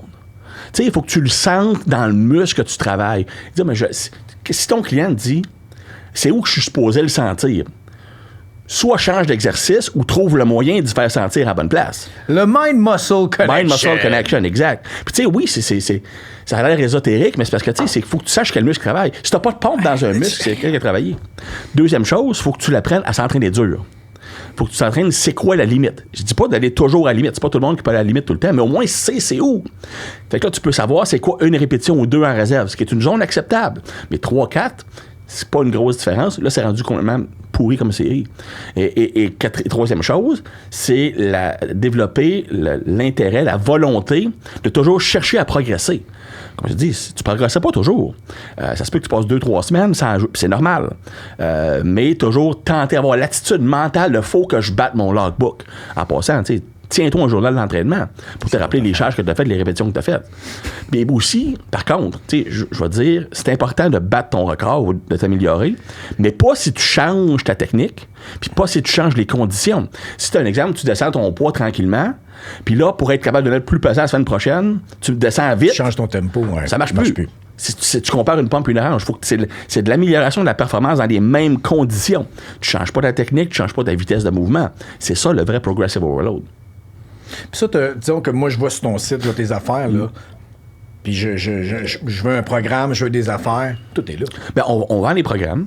Je te dirais que... Du one-on-one, y a-tu du... On a du online coaching one-on-one. On a aussi des coaching groups. Je te dirais que ce qui est le plus proche de ce que j'utilise moi-même comme dans mon entraînement, c'est le coaching group. Okay. Puis c'est pas dispendieux, c'est 37 $ par mois. On y va plus pour le volume. Les programmes qui sont disponibles présentement, je vais en changer plusieurs parce que c'était avant que je fasse certaines... Ça marche encore, mais beaucoup de personnes vont être fatiguées quand ils font ces programmes-là. J'ai adapté un petit peu. À partir de septembre, je vais développer une nouvelle ligne de programme complet. Mais le coaching group, ils peuvent aller aussi voir sur trainheroic.com. Ça s'appelle Diesel Jack, parce que je ressemble un peu à un diesel. On va faire de la publicité facile. En fait, j'ai déjà failli. J'avais été demandé de faire son stand-in quand il a tourné. Il était venu à Montréal? Quand Chronicle Reddick au Studio Mel. J'avais reçu le call. Mais parce que je travaillais au Colorado la semaine suivante. La semaine de choses. J'ai fait non. Après ça, j'ai appris qu'il payait 50 000 $. J'ai dit, j'aurais dû le faire. Tu comprends? Tu demandes le cachet toujours. Surtout avec les Américains. Tu demandes des sous parce que tu serais tout à surpris. Ben oui. Pour un stand-in, man. Ben je sais. Tu fais rien. Je sais. Puis c'est drôle parce que je faisais un podcast la semaine passée purement sur l'entraînement. Puis ça s'appelle genre Chauve et dangereux. Okay. Mais tu sais, c'est pas moi qui. Mais l'autre ressemble aussi à Vin Diesel. Okay. Puis le co-autre, qui est mon training partner, il ressemble à Vin Diesel, mais à 295 livres. Fait que je disais, nous autres, on est Vin Diesel, lui, c'est Van Diesel. Ouais. C'est très nice. OK. Fait que le coaching group, ce serait quelque chose que tu recommanderais. Diesel Jack. C'est l'approche que j'utilise moi-même dans l'entraînement. Okay. Dans le sens que c'est du low volume, c'est 2 warm-up. C'est de l'intensité. C'est de l'intensité maximale. Yeah. On a un big lift par journée. Mettons un exemple, une journée qu'on va faire du bench, où on va faire, mettons, juste 3 séries en progressive overload. Puis après ça, toutes les autres, c'est un work set. Okay. Mais à chaque semaine, la méthode d'entraînement est plus tough. Je te donne un exemple. Puis ça, le monde peut faire ça à la maison sans aller voir le programme. C'est pas grave. Semaine 1, c'est juste to failure. Semaine 2, to failure avec un drop set. Donc, tu vas à l'échec, tu baisses la charge de 20%, puis tu refais le plus de répétitions que tu peux à l'échec. Semaine 3, avec un rest pause. Donc, tu fais répétition à l'échec, prends 15 secondes, garde la même charge, fais le plus de répétitions que tu peux. Semaine 4, qui est mon vidéo d'aujourd'hui sur Instagram, où je fais, t'as 1 ou 2 singles lourds, répétitions lourdes. Je l'ai écouté tantôt. Ouais, on baisse la charge, après ça, on fait 5 à 8 reps, après ça, on fait des négatifs. Ça, c'est l'extrême. C'est le genre de méthode que c'est trade parce que ça fonctionne tellement bien que tu veux le faire tout le temps. Mais ça fonctionnera pas si tu le fais tout le temps. Si tu fais ça plus qu'une semaine, tu vas te brûler. Là. Fait qu'on fait ça, c'est sur un exercice, une série. Après ça, on repart le cycle suivant avec des nouveaux exercices. Failure, après ça, ça va être failure drop set, failure rest pause, failure méthode d'accentuation. Fait que là, à la limite, même si tu n'augmenterais pas ta charge, tu vas avoir une progression quand même, une progression de la difficulté. Pour une quelqu'un qui est avancé, qui est maxé out pas mal au point de vue force, c'est une façon de continuer à progresser sans avoir à ajouter de la charge à bord. Puis comment toi tu le vis, sur le fait de tu sais, là, moi aussi, j'ai eu mes bobos, j'en ai des déchirures d'affaires, des affaires qui ne reviendront pas, fine. Fait qu'en vieillissant, je veux continuer à maximiser ce que j'aime faire, la force, j'aime encore ça, tu comprends? Ouais. Mais je sais aussi que vraiment... C'est pas d'avoir trop peur puis de faire OK, il faut que j'arrête ça parce que je vieillisse, mais je peux pas faire semblant que je vieillis pas non plus puis qu'il y a du wear and tear que j'avais pas quand j'avais 20 ans. C'est ça, exact, c'est le fait. Fait que toi, comment tu comment tu le balances, ça a été dur, man. Parce que, tu sais, je regarde... Je suis chanceux parce que le squat, je peux encore mettre pesant. OK. J'ai des jambes courtes, un tronc long, fait que je suis fait pour squatter. Tu sais, mettons un exemple, je peux arrêter de squatter pendant un an, je vais revenir, je vais encore faire des 450. C'est pas un problème. Fait que ça, je peux aller chercher mon plaisir là, si tu veux. Mais le bench. Le bench, un exemple, c'était mon lift. T'sais, à 200 livres, j'ai benché 445. Mais là, à cause d'une blessure au coude et à l'épaule, je peux plus faire ça. Yeah. Fait que j'ai essayé tous les moyens possibles de devenir plus fort. Là. J'ai essayé une périodisation russe, j'ai essayé tout ce que je connais dans l'histoire. Hey, j'étais rendu que je faisais des méthodes, des fois avec des chaînes, des weight releasers, des élastiques, une affaire. Là. Tu regardais ça prend un doctorat. Mais tu avec le slingshot. Le slingshot aussi. Toute la patente. Le slingshot, c'est pire pour moi à cause de mon coude. Ça met la pression sur le coude. Mais tu sais, j'ai tout essayé. Shout out à Mark Bell, parce que c'est quelqu'un que j'aime beaucoup. Il est vraiment drôle. Hey, ça, on parle d'un gars qui est parti de rien, puis il fait des multi-millions là, avec des choses qui sont simples. Quand ils sont juste son gym qui est gratuit, parce qu'il veut juste, non, venez-vous-en. Ça, c'est mon legacy de venez vous entraîner, puis je veux que le monde s'entraîne. Puis ce qui est bon avec lui, c'est on parle d'un gars qui était un powerlifter à 330 à peu près. Puis les cours fait de la course. C'était impressionnant pareil. Puis tu sais, puis encore une bonne masse musculaire. Puis bon. Mais il est très honnête, c'est ça que j'aime aussi de ce gars-là. 100%. C'est ça que j'adore, moi. Il y a une honnêteté là, puis qui OK, les gars, là, je fais ça, puis je suis de même. Là, great. Fait que là, au moins, tu sais, je suis comme. C'est ça qui m'attire. C'est loin du gars qu'on appelle le Liver King. Je sais pas si t'as vu le Liver King. Ben oui, j'ai vu le Liver King. Ceux qui connaissent pas le Liver King, il a essentiellement l'air de Monsieur Olympia, là. Puis il dit que c'est à cause que je vis comme un mode de vie ancestral. Merci, Vigorous Steve, de voir. Que lui a découvert. Ben oui, c'est lui qui envoyait toutes ses affaires. Mais tu sais, j'arrête ça. Okay. Ancestral Lifestyle, OK. T'habites dans une maison de 5 millions, t'as peu, là. Ce qui est juste poche, c'est que le message qu'il y avait en arrière, il était excellent. Puis là, par exemple, le mensonge, mais qui a fonctionné dans le sens, il est pas niaiseux. Fait qu'il a juste fait, c'est pas grave, je me ferai pogner quand je me ferai pogner, mais le traction qu'il y a eu avec ce qu'il vend, ça a fonctionné. Mais après ça, là, à la limite, c'est juste poche, parce qu'après ça, je trouve que ça... C'est comme une retombée un peu de marde sur tous ceux qui font ça de leur vie, puis font, ben non. Puis c'est juste aussi, ce qui est arrivé aussi, c'est qu'il a fait un miracle culpa après ça. Là, où il dit, oui, j'ai pris des anabolisants, mais pas longtemps. Bullshit. Puis je vais arrêter à partir d'aujourd'hui, ça va être le Liver King 2.0. Qu'est-ce que le gars, il a une meilleure shape qu'il avait quand il était supposément sur le sol. Ça n'a pas de sens. C'est pee on my leg and tell me it's raining. C'est un peu, là. Mais tu sais, ces vidéos sont. C'est ça qui arrive. Je parlais avec un de mes chums, Nick Mitchell. Nick Mitchell, c'est lui qui a la chaîne de gym Ultimate Performance, qui promène la chaîne de gym, de centre d'entraînement privé. C'est juste du one-on-one training, la plus développée au monde. Il y en a en Espagne, il y en a en Angleterre, aux États-Unis, il y en a à Singapour, Hong Kong. J'ai présenté dans ces gyms, c'est comme ça qu'on s'est connus. Puis lui aussi, ça n'était qu'un franc-parler. Puis il disait, ce gars-là, c'est pas un expert d'entraînement, c'est pas un entraîneur, c'est un entertainer. Ces vidéos sont le fun. C'est drôle de le voir. Il est habillé en caveman, puis il tire du gun, il conduit un char d'assaut. C'est cool de voir ça, c'est drôle. Mais il faut pas que tu penses que ce qu'il dit, c'est nécessairement la bonne approche. Puis, moi, je pense que, parce que ceux qui connaissent pas ça, vous pouvez aller le voir, mais lui, il prêche de vivre comme les anciens hommes. J'avais écrit un article sur lui. Si tu regardes les mesures anthropométriques dans le temps des hommes des cavernes, jusqu'aux les aborigènes, tu vois, les populations, il n'y en a pas un Christ qui ressemble à Liver King. Ça n'a rien. T'as peu, là. Même si tu regardes, mettons, les. Oh, mais c'est parce qu'ils s'entraînaient pas, OK? On va regarder les Spartiates puis les Romains, dans le temps que les meilleures armées du monde. Un Spartiate, en moyenne, c'était 5 et 9, 160 livres. T'sais, ils étaient super fit. Les gars, ils étaient pas gras pantoute, mais c'était pas des monstres comme ça, là. Non. T'as peu. Fait que c'est pas le mode de vie ancestral qui développe ça, là. Je veux dire, il y a un plus gros chest qu'Arnold Schwarzenegger, t'as peu, là. C'est sûr qu'il est pas grand, fait que ça a l'air plus gros, mais il y a du monde qui tombe pour ça, parce qu'il est bon pour son message. Il était écœurant comme promotion, puis pour toute sa ligne de produits, parce que c'est lui, en plus, qui c'est pas, le stock à Saladino, c'est lui. Il y a tellement de compagnies que lui, il filait de tout ce qui était...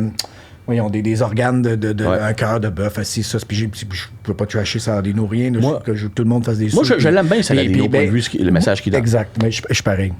Puis je trouve qu'il pogne un bad rap un peu. Moi, on embarque beaucoup dessus parce qu'il est facile. Mais ce qu'il donne puis ce qu'il présente, je fais... Ça a du sens. Oui. Puis je fais, c'est là, c'est pas pour toi. Move on. Il est pas en train de pédaler que c'est quelque chose qui n'a pas de bon sens. T'sais, hypothétiquement, j'aurais peut-être acheté... hypothétiquement parlant, comme le Rear de tantôt, les suppléments de Liver King. Hypothétiquement. Parce que c'est quand même de la qualité, pour vrai, là. Tout à fait. Je suis pas contre le concept, c'est juste que je trouve qu'il va chercher beaucoup de jeunes qui sont impressionnables, ces choses-là. Non, t'as pas tort. T'as pas tort, mais pour là, on a chiré, mais pour revenir, comme tu disais, avec toi, ton adaptation, là, t'étais rendu à ton bench, que tu disais, bon, ça, je peux plus. Ouais. Comment ça... Ben, dans mon Parce cas... que je trouve ça difficile, mais je sais qu'à un moment donné, il va falloir que je le faisais déjà un peu parce que en faisant, disons, des arts martiaux, première chose que je me suis rendu compte, c'est que des totons, no fucking good. C'est dans le chemin, j'ai de la... Tu sais, là, il y a des choses que... Bon, puis en plus, c'était comme moi, t'as pas des bras... On est bras de nain, là. Le plus d'aptitude que tu peux avoir, mieux c'est, là. Ben, c'est exactement ça. Fait que, tu sais... Mais, qu'est-ce que tu veux, la force, je trouvais ça tellement agréable, tu sais, puis l'hypertrophie aussi, puis c'est comme... Je t'ai entendu dire ça. T'as-tu dit ça? Je pense que t'as dit ça sur la conférence que j'avais achetée où... il dit, si j'avais pas entraîné mes épaules, là, si j'étais fait comme un traffic cone, j'étais pareil. Ouais. Je n'avais pas. C'est la chose que j'ai travaillé le plus. Je voulais avoir ça. Ouais. On n'est pas grand, ça fait qu'au moins on veut être large. Mais je voulais ça, j'aimais pas ça. J'aimais pas le bandeau. J'ai travaillé fort, man. Puis en plus, en tout cas, quand je te regarde, t'es comme moi, les trapèzes développent super facilement. Ouais. Fait que tu sais, des gros trapèzes, quand les épaules sont étroites, c'est encore là pire. Mais je comprends. Mais tu sais, point de vue force, regarde, je suis obligé de te dire que moi, dans mon cas, je peux continuer à faire du lourd sur des machines.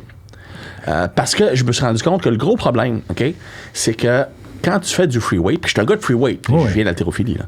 Quand tu fais du free weight, surtout du free weight qui implique l'articulation de l'épaule, tu as beaucoup d'instabilité. OK? Et ça, plus ton corps te perçoit comme instable, moins il te permet d'utiliser la force que tu as. Donc, si tu as une douleur, le moindrement que tu as une douleur, puis que tu es instable, en plus, tu vas avoir une inhibition complète au niveau du système nerveux. Même si le muscle est capable de produire la force, il ne te permettra pas de le faire. Sur une machine, tu es majoritairement stabilisé. Fait que je suis capable de pousser fort sur une machine. Okay. Fait que le feeling du lourd, je peux aller le chercher là. Okay. C'est pas la même chose, mais je te dirais que, tu sais, j'étais comme toi, je m'entraînais majoritairement dans mon sous-sol. Gym pas pire, mais j'ai pas de machine, j'ai du free weight. Exact. Fait que j'ai commencé à retourner au gym 2 fois par semaine. Je m'entraînais avec ma femme, fait que c'est pas pire. Malheureusement, elle est plus forte que moi sur le dos. Fait que ça m'insulte pas mal. Ben, tu sais, moi, le monde me dit, t'es-tu un gars de sein, un gars de fesses, un gars de jambes? Il dit, man, je suis obligé de te dire que moi, je suis un gars de trapèze. Tu sais, les trapèzes, c'est les vraies poignées d'amour. Puis là, faut que tu visualises, tu sais. À un moment donné, on sortait d'un spa. C'est pas que ma femme avait massé, mais tu sais, c'est une athlète. Elle est en forme. Ah oui. On faisait du spa, après, elle monte dans la chambre à coucher, on était au deuxième dans le temps. Là, je la regarde monter et je dis, chérie, tu ressembles à un lutteur. C'est vraiment cool. Je suis pas sûr que ça... Ça a pris comment? On est d'accord ensemble. Ouais, c'est bon. C'est bon. C'est sûr qu'il y a 2 semaines avec mon gars, je suis allé voir un show de lutte tout seul. Oui. Je sais pas qu'est-ce qu'elle pensait à ce moment-là. Là. Mais tu sais, il faut redire ce que Rogan avait dit ça il y a pas longtemps. Il disait, I like a girl who can help me lift a couch. Absolument. Je suis entièrement d'accord. Moi, je te disais que c'est encore... Je suis entièrement d'accord. C'est que moi, j'ai encore une étape plus loin. She can lift the couch while I'm sleeping on the couch. Ça, c'est mon ultime. Ah, mais c'est bon parce que tu vois, j'ai commencé à faire ça, comme je t'ai dit avant qu'on rentre. À cause de mon gars, tu sais, je l'avais amené à faire des arts martiaux, il en a fait, mais OK, il tripait, puis à un moment donné, il dit, j'aimerais ça, tu sais. Je comprends tellement, c'est nice. Puis j'ai dit, si tu le fais bien, c'est quelque chose que tu vas pouvoir regarder pour le restant de ta vie. Là. Tu vas tellement aimer ça. Fait que j'étais allé il y a des amis à lui qui ont acheté un gym dans la petite ville. Il y a un petit gym. Ah oui. Tu sais, un sous-sol. Oui. Je vais aller m'abonner, puis le vibe doit être hot, man. Ben, c'est ça l'affaire. C'est que je suis rentré là, juste l'odeur, j'ai fait « Oh my God ». C'est comme si j'étais jamais parti des bons gyms, on s'entend. Puis bon, c'est limité un peu, mais maintenant, avec les machines, j'ai comme « Ah, c'est vrai, je suis stable. Je suis capable de pousser plus qu'avec mes... » Fait que, mais j'ai redécouvert le plaisir d'aller au gym, craquer de la musique, puis juste... OK, voici ma mission. Puis vraiment, là, puis ça faisait longtemps que j'avais pas fait ça. Oui, mais moi, c'est depuis au moins 5 ans avant le COVID, j'étais pas allé dans un gym. Moi, j'avais abandonné. Parce que, moi, ce qui me dérange le plus là, dans un gym, OK, c'est les égos. C'est le douchebag, puis c'est la fille qui s'entraîne avec genre moins d'habits qu'une danseuse. Il y en a qui aiment ça, là. Moi, ça m'énerve. T'es là pour t'entraîner. Là. Ouais. Moi, c'est des hoodies, puis je fais mon affaire. Là. Je parle pas à personne. Exact. Puis, moi, je parle déjà pas à personne. C'est un skit. Mais moi, je me suis fait dire ça après tellement souvent. Là. T'as pas de bonne humeur, t'es au gym. Je dis, ouais, mais moi, je m'en venais souffrir là, 45 minutes à 1 heure. Là. Puis... Bye! Ah oui, c'est ça, exact. Bye! Exact. J'ai go, là. Je suis pas... je vais compter ma vie, tu sais. Moi, je vais te dire, man, le monde va me détester, là. J'étais content avec le COVID. Parce que, qu'est-ce que le monde vit tout comme moi à cette heure. Non, je te niaise. Moi, j'ai pas besoin de contacts sociaux. Ma blonde, oui. Mais c'est ça. Fait que t'es retourné, OK, fait que c'est bon. Fait que là, toi, mais tu y vas-tu, je te dirais pas au jour le jour, mais dans le sens, pas parce que je veux revenir là-dessus, mais c'est quelque chose que j'aborde beaucoup ici à cause j'ai 50 ans. Tu comprends? Fait que je veux bien, je veux pas faire semblant, puis c'est quelque chose que je veux continuer à faire jusqu'à la fin. Puis j'en vois des exemples de gens qui en font jusqu'à la fin, puis qui ont du plaisir, puis c'est comme, mais il faut que tu adaptes. Mais je suis là, OK, est-ce que si j'adapte trop vite, là, ou non, tu sais, fait que je suis tout le temps, fait que c'est pour ça que je me demandais. Ben, tu sais, moi, je te dirais que c'est les deux choses qui ont fait une différence pour moi, 3 choses. Okay. Premièrement, inclure plus de machines. Pas juste ça. Mais tu sais, oui, les études récentes démontrent que pour l'hypertrophie, la machine est supérieure. Je vais t'expliquer la raison. Puis là, tu parles, ça vient d'un gars de barbell. La raison est que ce qui contrôle ton muscle, c'est le système nerveux. Ton système nerveux, il envoie un influx, imagine un courant électrique, qui se rend au muscle. Plus cet influx-là peut être concentré sur le muscle que tu vas envoyer, plus la contraction est forte. Parce que des fibres musculaires rapides, ceux qui vont prendre le plus de force puis de masse musculaire, on appelle ça des fibres à haut seuil d'activation. Ça prend un gros influx pour ça. Jusque là, ça va? Yeah. Si je fais un mouvement comme le squat, OK? Le squat, j'ai mon quadriceps qui travaille, mais j'ai aussi les fessiers, j'ai les adducteurs, j'ai carré des lombes, j'ai le corps beaucoup, j'ai le upper back qui tient la barre, puis en plus, il faut que je maintienne l'équilibre, la balance, faire un mouvement coordonné. Fait que tout cet influx nerveux-là est divisé en plein de muscles. Il y a comme une diffusion. Exact. Fait que c'est à cause de ça, il y en a moins qui seront au quadriceps, tu comprends? Si tu fais un hack squat, ou que là, c'est majoritairement concentré sur le quadriceps, t'as pas d'équilibre à faire, t'as pas de corps activé, ben t'as beaucoup plus d'activation envoyée au quadriceps. C'est plus facile à les développer. Demande aussi beaucoup moins d'énergie neurologique. Tu sais, si tu fais un gros training de squat, deadlift, t'es pété raide, là. Machine, ça te permet de... Bon, ça, c'était une grosse différence. Baisser mon volume, c'était une grosse différence. Et aussi, réduire ma fréquence d'entraînement un petit peu. Avant, j'étais un gars qui allait au gym 5-6 fois par semaine. Des fois 7 parce que j'adore ça. Mais je me rends compte que 4 fois par semaine, des fois 3, c'est ce qui est le mieux. T'sais, la meilleure cédule que moi, j'utilise avec des clients, ça va être du lundi, mercredi, vendredi. Okay? Comme ça, tu as toujours une journée off avant les grosses journées. Yeah. Puis le samedi, on peut avoir un easier training day. Un exemple, c'est là que tu fais des bras, tu peux faire un mouvement d'isolation pour un petit muscle que tu veux travailler, du mollet, des choses. Tu travailles tes points faibles, mais avec des mouvements qui sont beaucoup moins stressants. Fait qu'avec ça, ben, t'as toujours une journée de récupération avant les gros trainings et après les gros trainings. Fait que avec l'âge, c'est vraiment plus la récupération qui est affectée. Fait que, moi, c'est les 3 gros changements que j'ai faits. Mais ça n'a pas peut-être été tout le temps comme ça, toi? Non. Parce que moi, je me suis rendu compte que moi, ça a toujours été comme ça, parce que j'étais pas incapable, mais j'étais aucunement productif si je m'entraînais 2 jours de suite. Gym, là, on s'entend, là, lever de la fonte, lever des poids. Ouais. Soit que j'avais mal des articules. Puis là, je pense jeune, j'étais comme fuck, pas capable. Une question pour toi, par exemple, quand tu disais bench, as-tu essayé le bench debout? Le press debout. Oui. Et moi, j'aime ça. J'y ai pas essayé, parce que j'en ai pas. Où je vais, il n'y a pas ça. Puis ça, mais ça me fascine parce que je suis comme, me semble que ça doit être nice. Ben, en fait, juste à le voir. Tu sais, quelqu'un qui. Ça doit être nice. Quelqu'un qui a un bon mind-muscle connection, juste à regarder un mouvement, tu peux le sentir travailler sur toi. Ouais. Tu sais, moi, c'était un de mes skills là-dedans comme entraîneur. Puis quand je parlais du monde qui sont capables de lire les autres, ou ceux qui ont de l'empathie naturellement. OK? Ça, c'est au point de vue neurologique, c'est 2 choses. Tu as 2 neurotransmetteurs qui sont impliqués là-dedans. Premièrement, tu as un neurotransmetteur qui s'appelle l'acétylcholine. Je vais faire un backtrack un petit peu pour te parler des neurones miroirs. Les neurones miroirs, c'est les neurones qui te permettent d'apprendre par observation. Okay? Ils ont découvert ça quand ils faisaient des tests sur des singes. Ils prenaient un singe, puis ils voulaient voir quelle zone du cerveau travaillait selon l'action que le singe faisait. Donc, il y avait des électrodes au niveau du cerveau. Il donne une banane. Fait que quand il regarde la banane, il y a une zone qui s'active. Quand il reach out to grab the banana, il y a une autre zone qui s'active. Quand il l'amène, quand il goûte, une autre zone du cerveau qui s'active. Ensuite, ils ont fait une deuxième expérience où ils mettent un deuxième singe en face qui observe le premier. Puis ils se sont rendus compte que les mêmes zones du cerveau s'allumaient chez l'observateur que chez celui qui faisait l'action. Plus une petite zone qui était toujours la même. C'est les neurones miroirs. C'est des neurones qui disent à ton cerveau, si toi tu fais cette action-là, voici la zone qui s'active. C'est ce qui permet de ressentir en observant. Okay? Les neurones miroirs, donc, tout ce qui est apprendre pour ressentir un geste en l'observant, c'est pour ça que tu peux apprendre par observation. Et le neurotransmetteur qui s'appelle l'acétylcholine est le neurotransmetteur qui rend plus efficace les neurones miroirs. Donc, plus tu es quelqu'un qui a beaucoup d'acétylcholine, plus tu vas apprendre par observation. OK? Donc, les personnes qui vont juste te regarder, puis je fais le geste, ça va bien. Tu sais, c'est du monde qui vont jouer au baseball après 2-3 shots, ils l'ont. Golf, 2-3, du monde qu'on n'aime pas.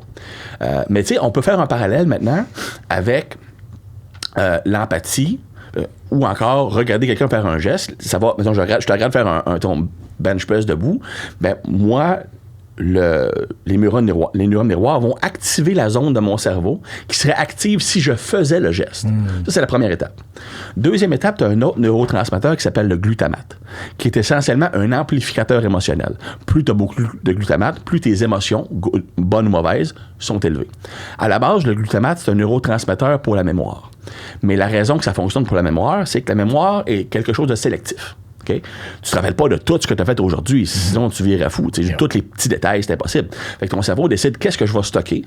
Qu'est-ce que je vais stocker avec une grande richesse sensorielle.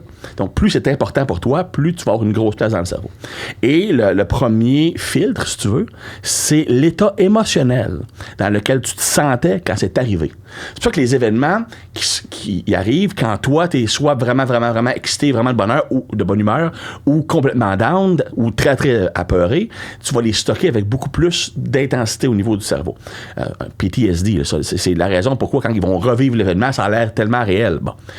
Mais donc, ce neurotransmetteur-là, le glutamate, va venir amplifier le côté émotionnel. Donc, là, on parlait tantôt d'apprendre un geste. Donc, si j'ai beaucoup d'acétylcholine, puis j'ai beaucoup d'expérience en entraînement, en regardant un geste, je peux sentir comment ça va sentir sur mon corps. Ben, je peux dire, ça va bien filer. Puis si on parle d'empathie, c'est la même chose, mais avec le glutamate en plus. J'ai le neurone miroir qui regarde ton body posture, ton langage corporel, et je me dis, moi, quand j'ai ce langage corporel-là, je me sens comme ça, et ton cerveau va déclencher ces émotions-là. Et si tu as beaucoup de glutamate, tu peux ressentir l'émotion. C'est ça les personnes qui sont des empathes naturels. Parenthèse.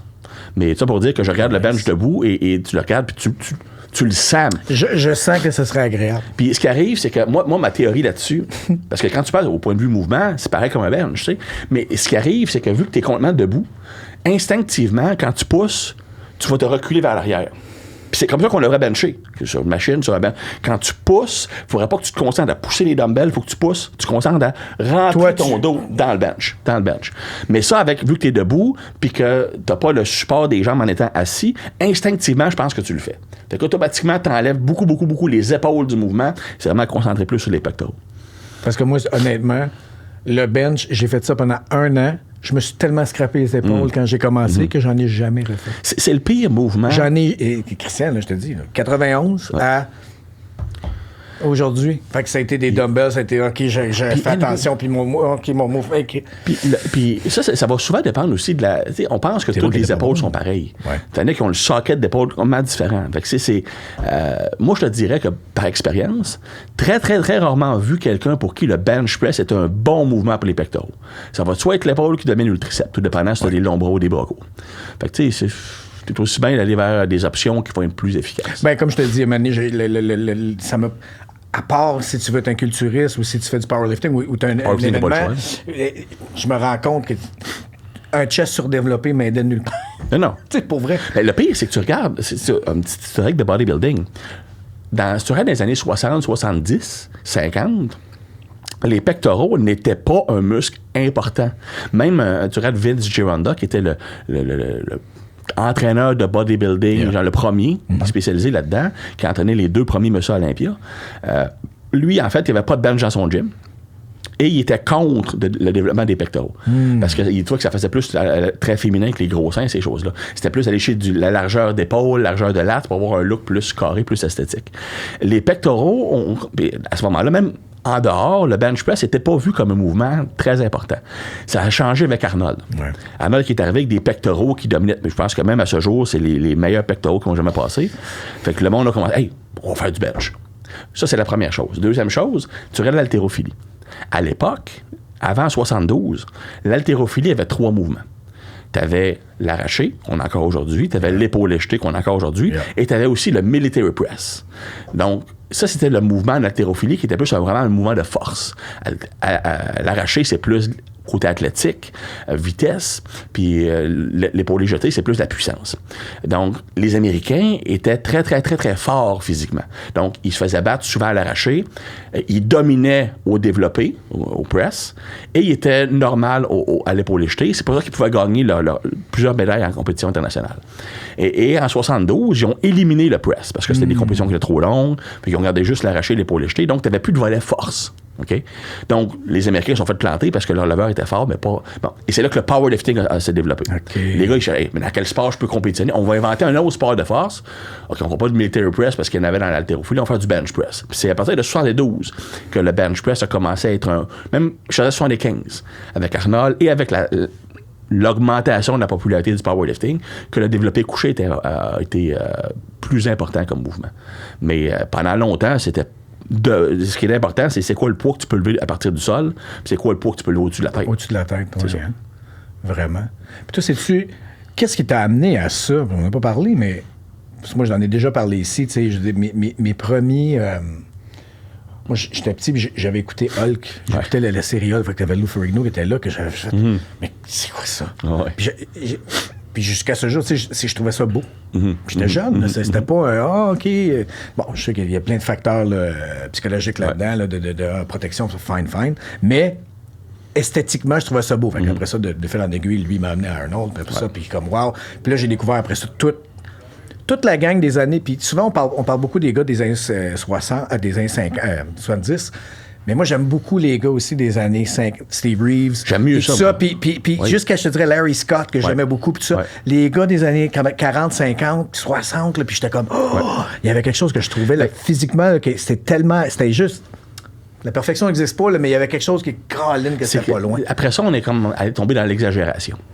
Je te dirais que, tu sais, au point de vue structurel, c'est sûr que c'est... Tu sais, c'est personnel. Non, moi, j'aime mieux le... Méga fan de Dorian Yates, parce que quand j'ai commencé à m'entraîner, c'était lui qui était là. J'aime son style d'entraînement. Blood and Guts, c'est pour ça que j'aime. C'est ça. Mon physique préféré, c'était Mike Manger, qui est similaire à Dorian au point de vue style d'entraînement. Ben, il l'a pris de lui. Exact. Il entraîné. C'était ça. C'est ça. Tu sais, ce qui arrive, c'est que tu regardes juste à partir de 70, c'est là que les physiques ont commencé à être difficilement atteignables de façon naturelle. À fond, les anabolisants ont été développés en, si je ne me trompe pas, officiellement en 56, la testostérone a été utilisée par les Russes. Les Américains ont développé un contrepoids en développant le Dianabol en 1963-65. C'est le Dr. John Ziegler puis Ciba Pharmaceutical qui a développé ça. Les premiers test subjects ont été 2 haltérophiles américains. Dans le temps de Larry Scott, c'était le début, mais on parlait depuis ça dira absolument rien à personne. Il prenait 5 mg de Dianabol par jour, ce qui est littéralement moins qu'une fille qui compétitionne en bikini prend aujourd'hui. À vrai dire, 5 mg, je pense même pas que ça va l'aider vraiment à bâtir du muscle. Puis je me rappelle, c'est que c'était ce qui se disait dans le milieu à ce moment-là, c'est que le gros débat, c'est: penses-tu que c'est safe de passer de 5 à 10 mg par jour? Fait que tu sais, jusqu'à Larry Scott, c'était en 67. Fait que tu sais, jusqu'en 68, 69, 70, c'était, on peut dire, for all intent purposes, naturel. Ce qui me fait capoter quand je pense Sergio Oliva. Sergio Oliva, qui est un ancien haltérophile. Mais tu sais, c'est probablement une des meilleures génétiques. Son gars est épouvantable. Ouais. Mais tu sais, Sergio Oliva, qui était à Cuba, était haltérophile de niveau international à 16 ans, puis il avait une shape pas loin de ça. Tu sais, il est né de même. Là, oui, plus tard dans sa carrière, en 84, pour faire un comeback. Mais là, c'est ça. C'est la fin, puis c'est autre chose. Mais quand il a gagné, c'est ça. Toutes ces années de compétition, là, mais je ne voulais pas te couper, là, mais... Non, mais c'est parce que c'est vraiment... Mais fait que toi, qu'est-ce qui t'a... Ça a-tu fait partie de ton honnêtement, ou zéro, puis à cause du foot? Ça a été weird, puis je pense que ça indique un petit peu pourquoi je suis devenu strength coach initialement. C'est qu'en 5e année, donc 5e année, c'est quoi? C'est 11 ans, 12 ans. Comme j'ai dit, j'avais des problèmes d'estime de moi. Je savais que j'étais beaucoup plus intelligent que la moyenne. Je dis pas ça de façon, mais si j'ai pas lu les résultats scolaires. À 11 ans, j'étais déjà le psychologue de mes amis plus vieux. Là, je règle des problèmes de couple. Mes 2 parents sont psychologues, ça vient peut-être de là. Ça explique beaucoup de mes problèmes, je te dirais. Là. Ben, après, je me rappelle quand j'étais revenu mon bal de finissant, ma mère m'attendait dans le salon. Christian, veux-tu qu'on en parle? Moi, je suis chaud, raide. C'est peut-être. Puis là, pour que je me sente moins mal, là, elle commence à me compter ses brosses quand elle était jeune. C'est pas nécessairement ça que je vais entendre aujourd'hui. Là. Mais en tout cas, pour revenir à ça, je me rappelle, j'étais en secondaire, en 6e année, ou même 5e année, je voulais être bon dans les sports. Parce que je voulais être reconnu pour quelque chose de physique. Parce que j'étais moyen. Tu sais, je suis pas grand, je suis pas particulièrement joli, j'étais moyen dans tout. Puis dans les sports, j'étais jamais d'un bon, j'étais pas des mauvais. Tu sais, j'étais comme. Pour devenir meilleur, faut que je m'entraîne. Tu sais, j'avais écouté des films avec Jean-Claude Van Damme, puis Rocky, à chaque fois qu'il se prépare, il s'entraîne. Je vais m'entraîner. Fait que je me rappelle, j'écoutais des petits comics le matin, whatever. Puis à chaque pause, je faisais des squats, je faisais la chaise sur le mur, je faisais des push-ups, des choses comme ça. Ouais. Puis après ça, quand je suis arrivé en secondaire 1, je disais, je vais jouer au football. Et je dis, moi, je vais être receveur de passe. C'est tout le temps les autres qui font des touchés, tout ça. Puis je vais être receveur de passe. Tout ce que j'ai besoin, c'est courir vite. Fait que la première année que je me suis entraîné, là, j'ai juste fait des jambes 5 jours par semaine. J'allais au gym de l'école, là, je faisais toutes les machines de jambes qui existaient dans la vie. Là. Tous les jours. Je vais être le seul gars dans l'histoire du monde que quand il a commencé à s'entraîner, il a juste fait des jambes. Tout le monde, c'est du chest, des bras. Chest, bras. On va faire des jambes. Des pattes. Puis après ça, quand j'ai changé de position, je suis devenu secondaire. Je dis, OK, là, ça me prend des bras, ça me prend. Je me suis dit, des filles aiment le chest. Ce qui est un peu bizarre comme observation parce que j'allais au séminaire qui était une école de gars. Je dis, puis je suis un gars qui sort pas, je suis antisocial. La seule fille que je vois, c'est ma mère et ma soeur. Mais ça, c'est l'affaire que tu te rends compte aussi un moment donné quand tu t'entraînais au début. C'est putain, je vais attirer des filles, puis tu te rends compte que non. C'est des gars qui vont donner des commentaires. Les filles, c'est encore là. Tu sais, le pire, je me rappelle à un moment donné quand j'étais 100%. Tu sais, c'est hey, bro. Oui, c'est exactement good job, bro. Ça. C'est pas les filles. Non, c'est des gars. T'es-tu agréable? Qu'est-ce que tu fais pour tes pipes, man? À un moment donné, quand j'étais redéménagé à Lévis, puis j'avais peut-être, 28, 29, je faisais beaucoup de personal training. Puis au mois d'avril, j'avais tout le temps, plein de clients en transformation physique. Je comprenais pas pourquoi. Là, j'ai appris, ils vont tous au ballon blanc. D'ailleurs, c'est là que j'ai découvert ça. T'as découvert les raves. Non, mais c'est parce que c'était une recherche. Il fallait que je vois. Hypothétiquement, c'est ça, c'est des rumeurs. Puis j'ai une couple d'histoires de ça que je vais raconter après. Mais tu sais, à un moment donné, après ça, quand le premier rave que je fais, je dis, attends un peu, là. Tout le monde est gelé. Tout le monde a des lunettes fumées, puis il fait noir. Il y a personne qui voit que t'es en shape, là. Il y a personne qui voit que t'es en shape. Sauf quand tu vas pisser. Fait que tu sais, c'était un peu bizarre. Ou quand tu vas acheter une bouteille d'eau à 15$. Exact. Je me rappelle à un moment donné, on était au ballon blanc, ma blonde, donc je vais m'acheter une bouteille d'eau à 15$. Je pense qu'elle était rendue à 20$. Là, je suis dans la ligne. Puis là, il y a un gars qui était plus gelé que moi. J'avais frette. Oui, c'est notre température. Il commence à prendre sa bouteille d'eau, puis il m'interroge comme s'il était un intervieweur. Monsieur Thibodeau, il m'a reconnu. Monsieur Thibodeau, quelle est votre opinion sur les raves pour la performance physique? Là, je le regarde, je dis, dude, non, peux-tu me donner un break? Mais le pire, je me rappelle, c'est pas ça la même soirée en plus. Je rentre avec mon passé, parce que c'est un entourage, tu comprends? J'arrive ma gang. Là, le gars dit, hey, t'es-tu Christian Thibodeau? Je dis oui. Tu sais, l'article que tu as écrit, là, How to be shredded in 6 days, qui est un peaking pour un faute de choses. Je dis oui. Man, j'ai pris ça pour être en shape pour le bal. Ça marche, man. Good. Passe une bonne soirée. Ou encore, t'es en train de danser. Ça se limite à sauter d'un pied à l'autre, puis en faisant la tête, le big boy dance. Et, man, qu'est-ce que tu fais pour tes bras? Je dis, premièrement, les bras, c'est ma grosse faiblesse. Puis j'ai commencé à expliquer ça. C'est mon gros point faible. Fait que je suis pas sûr que tu veux me poser la question. Là, il me regarde. OK, man. Je te dis, c'est pas les plus brillants qui vont là. Puis je m'inclus là-dedans. Mais ça, oui, mais c'est ce que j'aime aussi, c'est que t'as limité là-dedans. Mais sais-tu... Fait que là, demain que tu me parles, t'étais quand même réservé, plus jeune, puis tout ça. Cette reconnaissance-là dans la rue, comment... Y a-tu fallu que c'est de quoi qui te... Moi, ça me tu t'habitues ou t'as comme... Naturellement, ça a été comme... Hey, comme c'est agréable. Ça me rend inconfortable. Ça me rend encore inconfortable. OK. Tu sais, c'est à la base, comme je t'expliquais, moi, je suis quelqu'un qui a une faible estime de moi. Donc, quelqu'un qui me fait un compliment, ça me rend mal à l'aise. Parce qu'en dedans de moi, je le crois pas. Mais t'es pas tanné de ça? Oui, mais c'est pour ça que je me... Okay, à ce temps, intellectuellement, je sais qu'est-ce qui se passe. OK, parfait, au moins. C'est bon. Mais dans le temps, non. Là, OK, c'est bon. J'aime mieux que tu me fasses une insulte qu'un compliment. Ouais. Une critique... Au moins, là, il est honnête avec moi. Ouais, OK, c'est bon. Mais je trouvais ça... Surtout que ça vient tout le temps de m'affaire. Hey, man, on t'a déjà dit que tu ressemblais à Vin Diesel. C'est comme tout le temps de m'affaire. Ouais. Par contre, à un moment donné, je présentais à Atlanta. Ils m'ont dit, hey, man, savais-tu que tu ressemblais? Là, je dis, encore, tu ressembles à Goldberg. Ah, all right, on progresse, man, on progresse. J'avais une barbe à ce moment-là. Mais c'est rad, c'est... Je sais jamais quoi dire dans ce temps-là. Non, mais OK. Mais parce que moi, c'est quelque chose que j'ai vécu, puis que j'ai passé à d'autres choses dans le sens... Parce que... As-tu déjà été donné un compliment à quelqu'un? Moi, j'en donne souvent de compliments. OK. Fait que, moi, un moment donné, je me souviens, j'avais donné... Je voulais juste dire à quelqu'un, « Hey, écoute,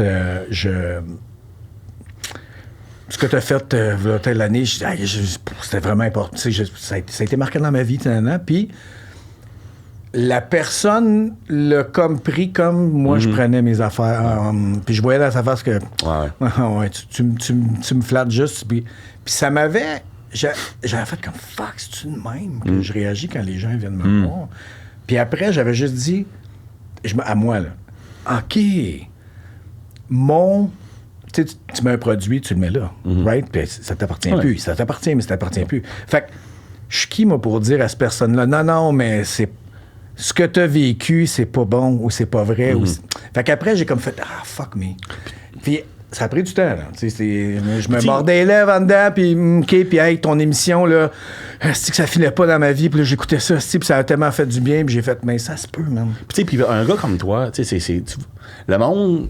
T'sais, vu que t'es une vedette, moi je suis un trainer, tu sais. C'est... I disagree. Ouais, mais anyway. I fucking disagree. Moi, ce que je te dirais, c'est que faut que tu dises le courage que la personne a eu pour dire je vais aller y parler. Exact. Ça demande des couilles souvent ce monde-là. Là. Parce que tu parles de quelqu'un qui te voit, puis il te voit là, puis pour lui, hey. Mais t'es pareil. Ouais, mais moi, je réalise c'est la même affaire. C'est ça, je te dis. Tu sais, à un moment donné, il y a un trainer, puis tu vas rire de moi, là. Quand j'ai commencé à m'entraîner à la maison. Oui, depuis le début, je le sens, Chris. Mais quand j'ai commencé juste à m'entraîner chez nous, puis c'était un de mes chums, il avait acheté P90X. Ouais. Tony Horton. Ma blonde a fait ça. Bon. Fait que là, il dit, ça sortait 2007. Là, moi, je me ramasse en appartement, puis j'ai pas de place, puis je fais comme, il fait, si je vais faire ça, puis je dis, ouais, on va le faire ensemble, man. Je vais l'acheter, puis il a jamais ouvert la boîte. Moi, je pense que j'ai roulé sur Tony Horton pendant 5 ans. Et puis c'est fucking tough, ça aussi. Hey, man. Là, je faisais ça. Ce que j'ai aimé de lui, à un moment donné, c'est les one-on-ones, que ça, j'achetais. À un moment donné, puis ça fait peut-être 4-5 ans. Je m'en vais, il y avait un Copper Branch, ça arrive sud. Je ne sais pas pourquoi j'allais là, je suis pas vegan, mais je vais là. Je rentre, il n'y a personne. Je rentre, je fais, ben voyons, c'est pas Tony Horton qui est là, ça se peut pas, tu sais. Mais là, je fais comme, voyons, Chris. Fait que là, je le regarde, puis il me regarde, puis il fait. Fait que là, je pars à rire, je fais, dude, je sais c'est quoi. Fait que je fais, fuck, mais je dis, je peux pas. Je garde, juste merci, man, parce que tu m'as accompagné dans ma vie pendant comme 5 ans, là, mais... Puis merci beaucoup. Tu sais, that's it. Il était super fin. Fait que j'ai fait comme, OK, il a pas jugé mon... non, tu t'en serais sorti tout seul. T'aurais pu t'entraîner. Oui. Mais, man, t'as été important. Fait que je te dis, voilà de même aussi, parce que... Pour moi, c'est la même affaire. Que moi, je fais des... En plus, moi, je te dirais que c'est... Moi, je fais de la frime. Pas vrai, mes émissions. Hein? Pas une vraie police. C'est pas un vrai joueur de hockey. Non. Nothing. Toi, les programmes que tu fais, l'information que tu donnes, les cours que tu donnes, les conférences, c'est du vrai stock qui ont des vrais changements sur les gens. Mon opinion, là, mais tu sais, puis la raison aussi que je voulais que tu sois ici, c'est que les choses que tu fais, they fucking work. Fait que c'est pas juste, tu pédales pas juste du ben là, j'ai checké, puis j'étais comme, man, c'est donc bien nice. Puis ton livre, le Black Book, le premier, je comprends, le vieux. Mais man, tu sais, là, j'étais comme, OK, attends, je vais incorporer ici, puis là. Fais juste pas lire la section sur le muscle down. Mais je sais que c'est vieux. Puis il y a des affaires que Mané, tu fais. Puis c'est une autre affaire que j'aime de toi. Tu es capable de faire, la science est là, c'est nice, puis si dans 3 semaines, il y a quelqu'un, juste là, le muscle tear, c'est à cause que je lisais tes affaires que j'ai fait, moi aussi, holy fuck. Moi aussi, je pensais ça. Ouais, tout le monde pensait ça. Tu sais, je pensais ça, mais c'est à cause que j'ai lu tes choses que j'ai fait, OK, mais là, je t'ai illuminé, puis je pense que j'en ai même parlé à mon gars, je dis, hey, quand je te disais, abort, ben, tu sais, je dis, fais juste te l'enlever de la tête que c'est pas comme ça. Mais je pensais que c'était comme ça. C'est ça que j'aime. Take the compliments quand le monde va venir, dans le sens juste. Ben, je suis rendu moins mauvais pour faire ça, je te dis. Tu sais, là, t'es pas obligé de rester là pendant 20 minutes, mais juste, si. C'est ça. S'ils prennent le courage de dire « Hey, merci » ou « C'est vraiment cool ton affaire », hey, ça me fait plaisir de t'avoir aidé, tu sais. Leçon de vie. Ben, mais je sais c'est quoi. C'est pour ça que je veux t'en parler, je sais c'est quoi. Mais j'ai des chums, moi, qu'eux autres, ils n'ont jamais eu de problème avec ça, puis c'est comme « Yeah! » Du monde qui sont naturellement extrovertis. Genre, exact. Fait que moi, c'est un step. Oui, je fais des choses qui sont extraverties, comme tu disais, toi aussi. Toi, tu fais des conférences, et là, tu es en ligne. Moi, je fais des émissions, je fais des films. Mais après ça, dans ma vie de tous les jours, je suis beaucoup plus en retrait. Là, ça, c'est une trait de personnalité. Puis ça explique pourquoi on est plus productif quand on est excité. C'est qu'on répond très, très, très fortement à l'adrénaline. C'est pour ça un exemple. Moi, je suis très procrastinateur. Tant qu'il n'y a pas un petit stress, je le fais pas. Tu comprends? Quand il y a un stress, là, je suis vraiment productif. Puis tu parlais de Hulk tantôt. Ben, notre personnalité, c'est comme ça. On est Dr. Banner, puis sous l'adrénaline, on devient Hulk. Fait que c'est un petit peu ça. Ça nous potentialise. Tout le monde est comme ça. Mais dans certains cas, ça peut avoir une transformation qui est négative. Quelqu'un qui est déjà ici, puis arrivé sur l'adrénaline, il devient une version incontrôlable de lui-même. Tandis que nous autres, on peut passer de situationally introverted à extroverted. C'est quand j'ai une conférence, là, je suis comme 20 fois la version que je suis ici. Parce que le crowd, ces choses-là, puis je le trouve pas particulièrement excitant.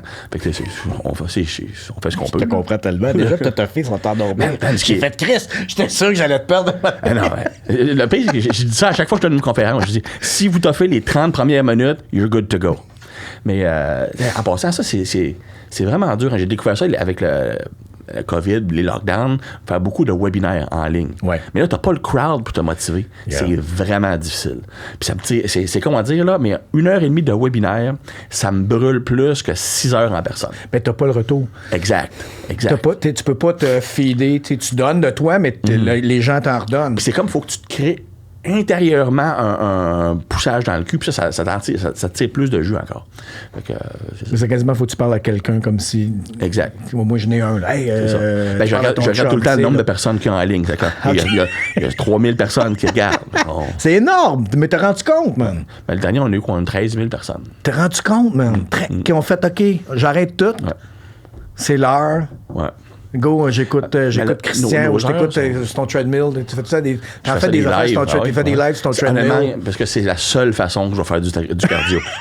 Y a-tu de quoi de plus boring que du fucking cardio? Sauf que c'est pour moi, c'est nécessaire. C'est au point de vue, là, regarder ma santé et ces choses-là. Ouais. Moi, je remarque une grosse différence. Pour vrai? C'est-tu quelque chose... OK, fait qu'à tous les jours, toi, ce petit cardio-là? Parce que c'est comme un... Parce qu'il y a beaucoup des études, en tout cas, des affaires que j'ai vues, puis sûrement tu vas en parler, là, de juste la marche. Le nombre de steps. Juste aller marcher, faire tes steps à tous les jours. Pas des affaires de fou, mais juste put in the work. Puis 8000 steps par jour, c'est là que tu commences à avoir des bénéfices sur la santé et la longévité. Entre 9 et 12 000, c'est là que tu as le sweet spot. Okay. Puis ça affecte pas négativement. En fait, la réalité, la raison que j'ai commencé à faire du cardio comme ça, qui est vraiment pas intense, là, j'ai commencé ça cet hiver. Parce que je pouvais pas marcher autant. D'habitude, je pognais facilement un 10 000 steps par jour sans me forcer. J'allais à l'épicerie à pied, j'ai mes chiens, on problème avec ma femme, ces choses-là. Fait que j'avais pas de problème à pogner mon 10 000, mais l'hiver, je m'ankylose. Je dis, la seule façon, c'est de faire mon cardio. Une autre stratégie que j'utilisais aussi, c'est un exemple dans mon entraînement, je peux faire mes temps de repos de façon active. Un exemple, je fais 2 minutes dans mes séries, je vais aller marcher 2 minutes sur le tapis roulant. Okay. C'est pas intensément. Non, mais tu restes en mouvement, puis OK. C'est ça. C'est une stratégie que je vais faire, surtout quand je suis plus en phase pour lean out, pour un photoshoot. Là. Mais oui, moi, je suis pas quelqu'un qui aime ça faire du cardio gaz dans le fond. Les intervalles, ces choses-là. Ce que le monde ne comprenne pas, c'est que quand tu fais du cardio à haute intensité, des intervalles, Tabata, des choses comme ça, ça a le même stress physiologique et hormonal qu'un entraînement musculaire. Fait que si tu t'entraînes déjà 4 fois dans la semaine, tu viens rajouter 2 séances comme ça, tu n'as pas de journée de repos. Oui, c'est un autre type d'entraînement au point de vue réponse de stress. Mais c'est ça. C'est aussi tu brûles quand même le système. Exact, okay. Exact. Puis ça va affecter ton workout le lendemain. Puis ça, je veux pas faire ça. Tandis que juste augmenter le nombre de pas, ou si tu peux pas te permettre de marcher tes 10 000 steps, de faire un 30 minutes low intensity de cardio, tu vas avoir environ 5 000 pas. 4000 pas, ça tout dépend de la longueur de pas que tu fais. Fait que la moitié de ta job est faite, là. C'est juste 30 minutes. T'sais, si tu fais un workout, puis tu fais un 15 minutes avant, un 15 minutes après, ton 30 minutes est là, tu peux aller chercher facilement un 4000 steps pendant le reste de la journée. Là. Fait que c'est plus une question, juste pour moi, c'est pas du cardio en tant que tel, c'est pour aller chercher mes steps. Puis le fait de faire ça devant du monde, avec un live, répondre à des questions, ça rend ça beaucoup plus facile. Agréable, ça passe vite, tu sais, puis c'est ça. T'as-tu, parce qu'il y a un protocole aussi que je fais depuis une couple d'années, qui est j'oublie tout le temps son vrai nom, mais c'est le Knees Over Toes. Oui. Qui a complètement changé mes genoux. Mm-hmm. Le fait de marcher de reculons. Ouais. Je me suis fait un faux sled, parce que j'ai des poches de sable dans mon sous-sol. Là. Mm-hmm. J'ai pris une vieille ceinture que j'avais, avec un autre chaîne, du reculon, lever les tibias et tout ça, puis je te dis, ça... ça a tout changé. J'ai plus des CL, il manque des ménisques, il manque des affaires, j'ai tout pété là, des arts martiaux, mais game changer pour moi, là, vraiment. Là. J'avais travaillé avec Jeff Caron, l'homme fort. Oui. Quand il s'est déchiré les 2 tendons rotuliens des genoux. Yes. Il avait fait un log press, il a glissé. Les 2, bon. Puis dans sa rehab, c'est ce qu'on faisait. Je le mettais sur le treadmill, sur le tapis roulant, puis il marchait de reculons, parce qu'il y a une petite résistance, pendant une quinzaine de minutes. Après ça, on faisait beaucoup de mouvements en étirement sous charge. On faisait aussi toutes les, ce que Knee Overdose fait. On faisait beaucoup d'excentriques, beaucoup de choses comme ça, parce qu'il rebâtit les tendons, des choses comme ça. Puis là, il pense faire un retour. Ben, c'est ça, je pensais, là, mais ça me semble j'avais entendu, là, qu'il dit, je pense qu'il va. Ce qui est impressionnant avec le tendon rotulien, c'est pas n'importe quoi quand tu fais des Puis il était tellement proche d'avoir gagné. C'est quoi l'année passée, l'année avant? Il a gagné plusieurs compétitions. Oui, je sais, mais je dis, à un moment donné, il était comme, il arrivait en finale de World Strongest Man, puis c'était comme. Ouais. Hey, GF, mais il arrivait tout le temps quelque chose. Je le sais. C'est un des plus forts au deadlift, c'est étirer la hamstring à l'Arnold classique. Puis c'est comme, tu sais, Hugo était venu ici, Gérard, puis comme il disait aussi, il dit, tu sais, t'arrives en finale, mais il dit, là, mané, tes disciplines préférées ou ce que tu vas percevoir, ils sont plus là. Ah, deadlift est parti. Ouais, c'est qui se passe. Puis là, tu fais, Chris, je me ramasse en arrière. Hugo, ça aussi avec les 2 tendons d'Achille déchirés, c'est pas évident. Hey, je peux t'aller aux toilettes. Ben écoute, il est 4 heures. Ah, parfait. Fait que moi, je trouvais bon, tu reviens. Je t'offre pas tant que ça. Je regardais la boule qui était là, j'allais m'allumer à passer. Hey non, tu peux y aller, mais tu t'aurais pu le dire n'importe quand. Là. Ah, mais moi, je te dis merci beaucoup, man. Yes. Puis n'importe quand. Ah, c'est vraiment bon.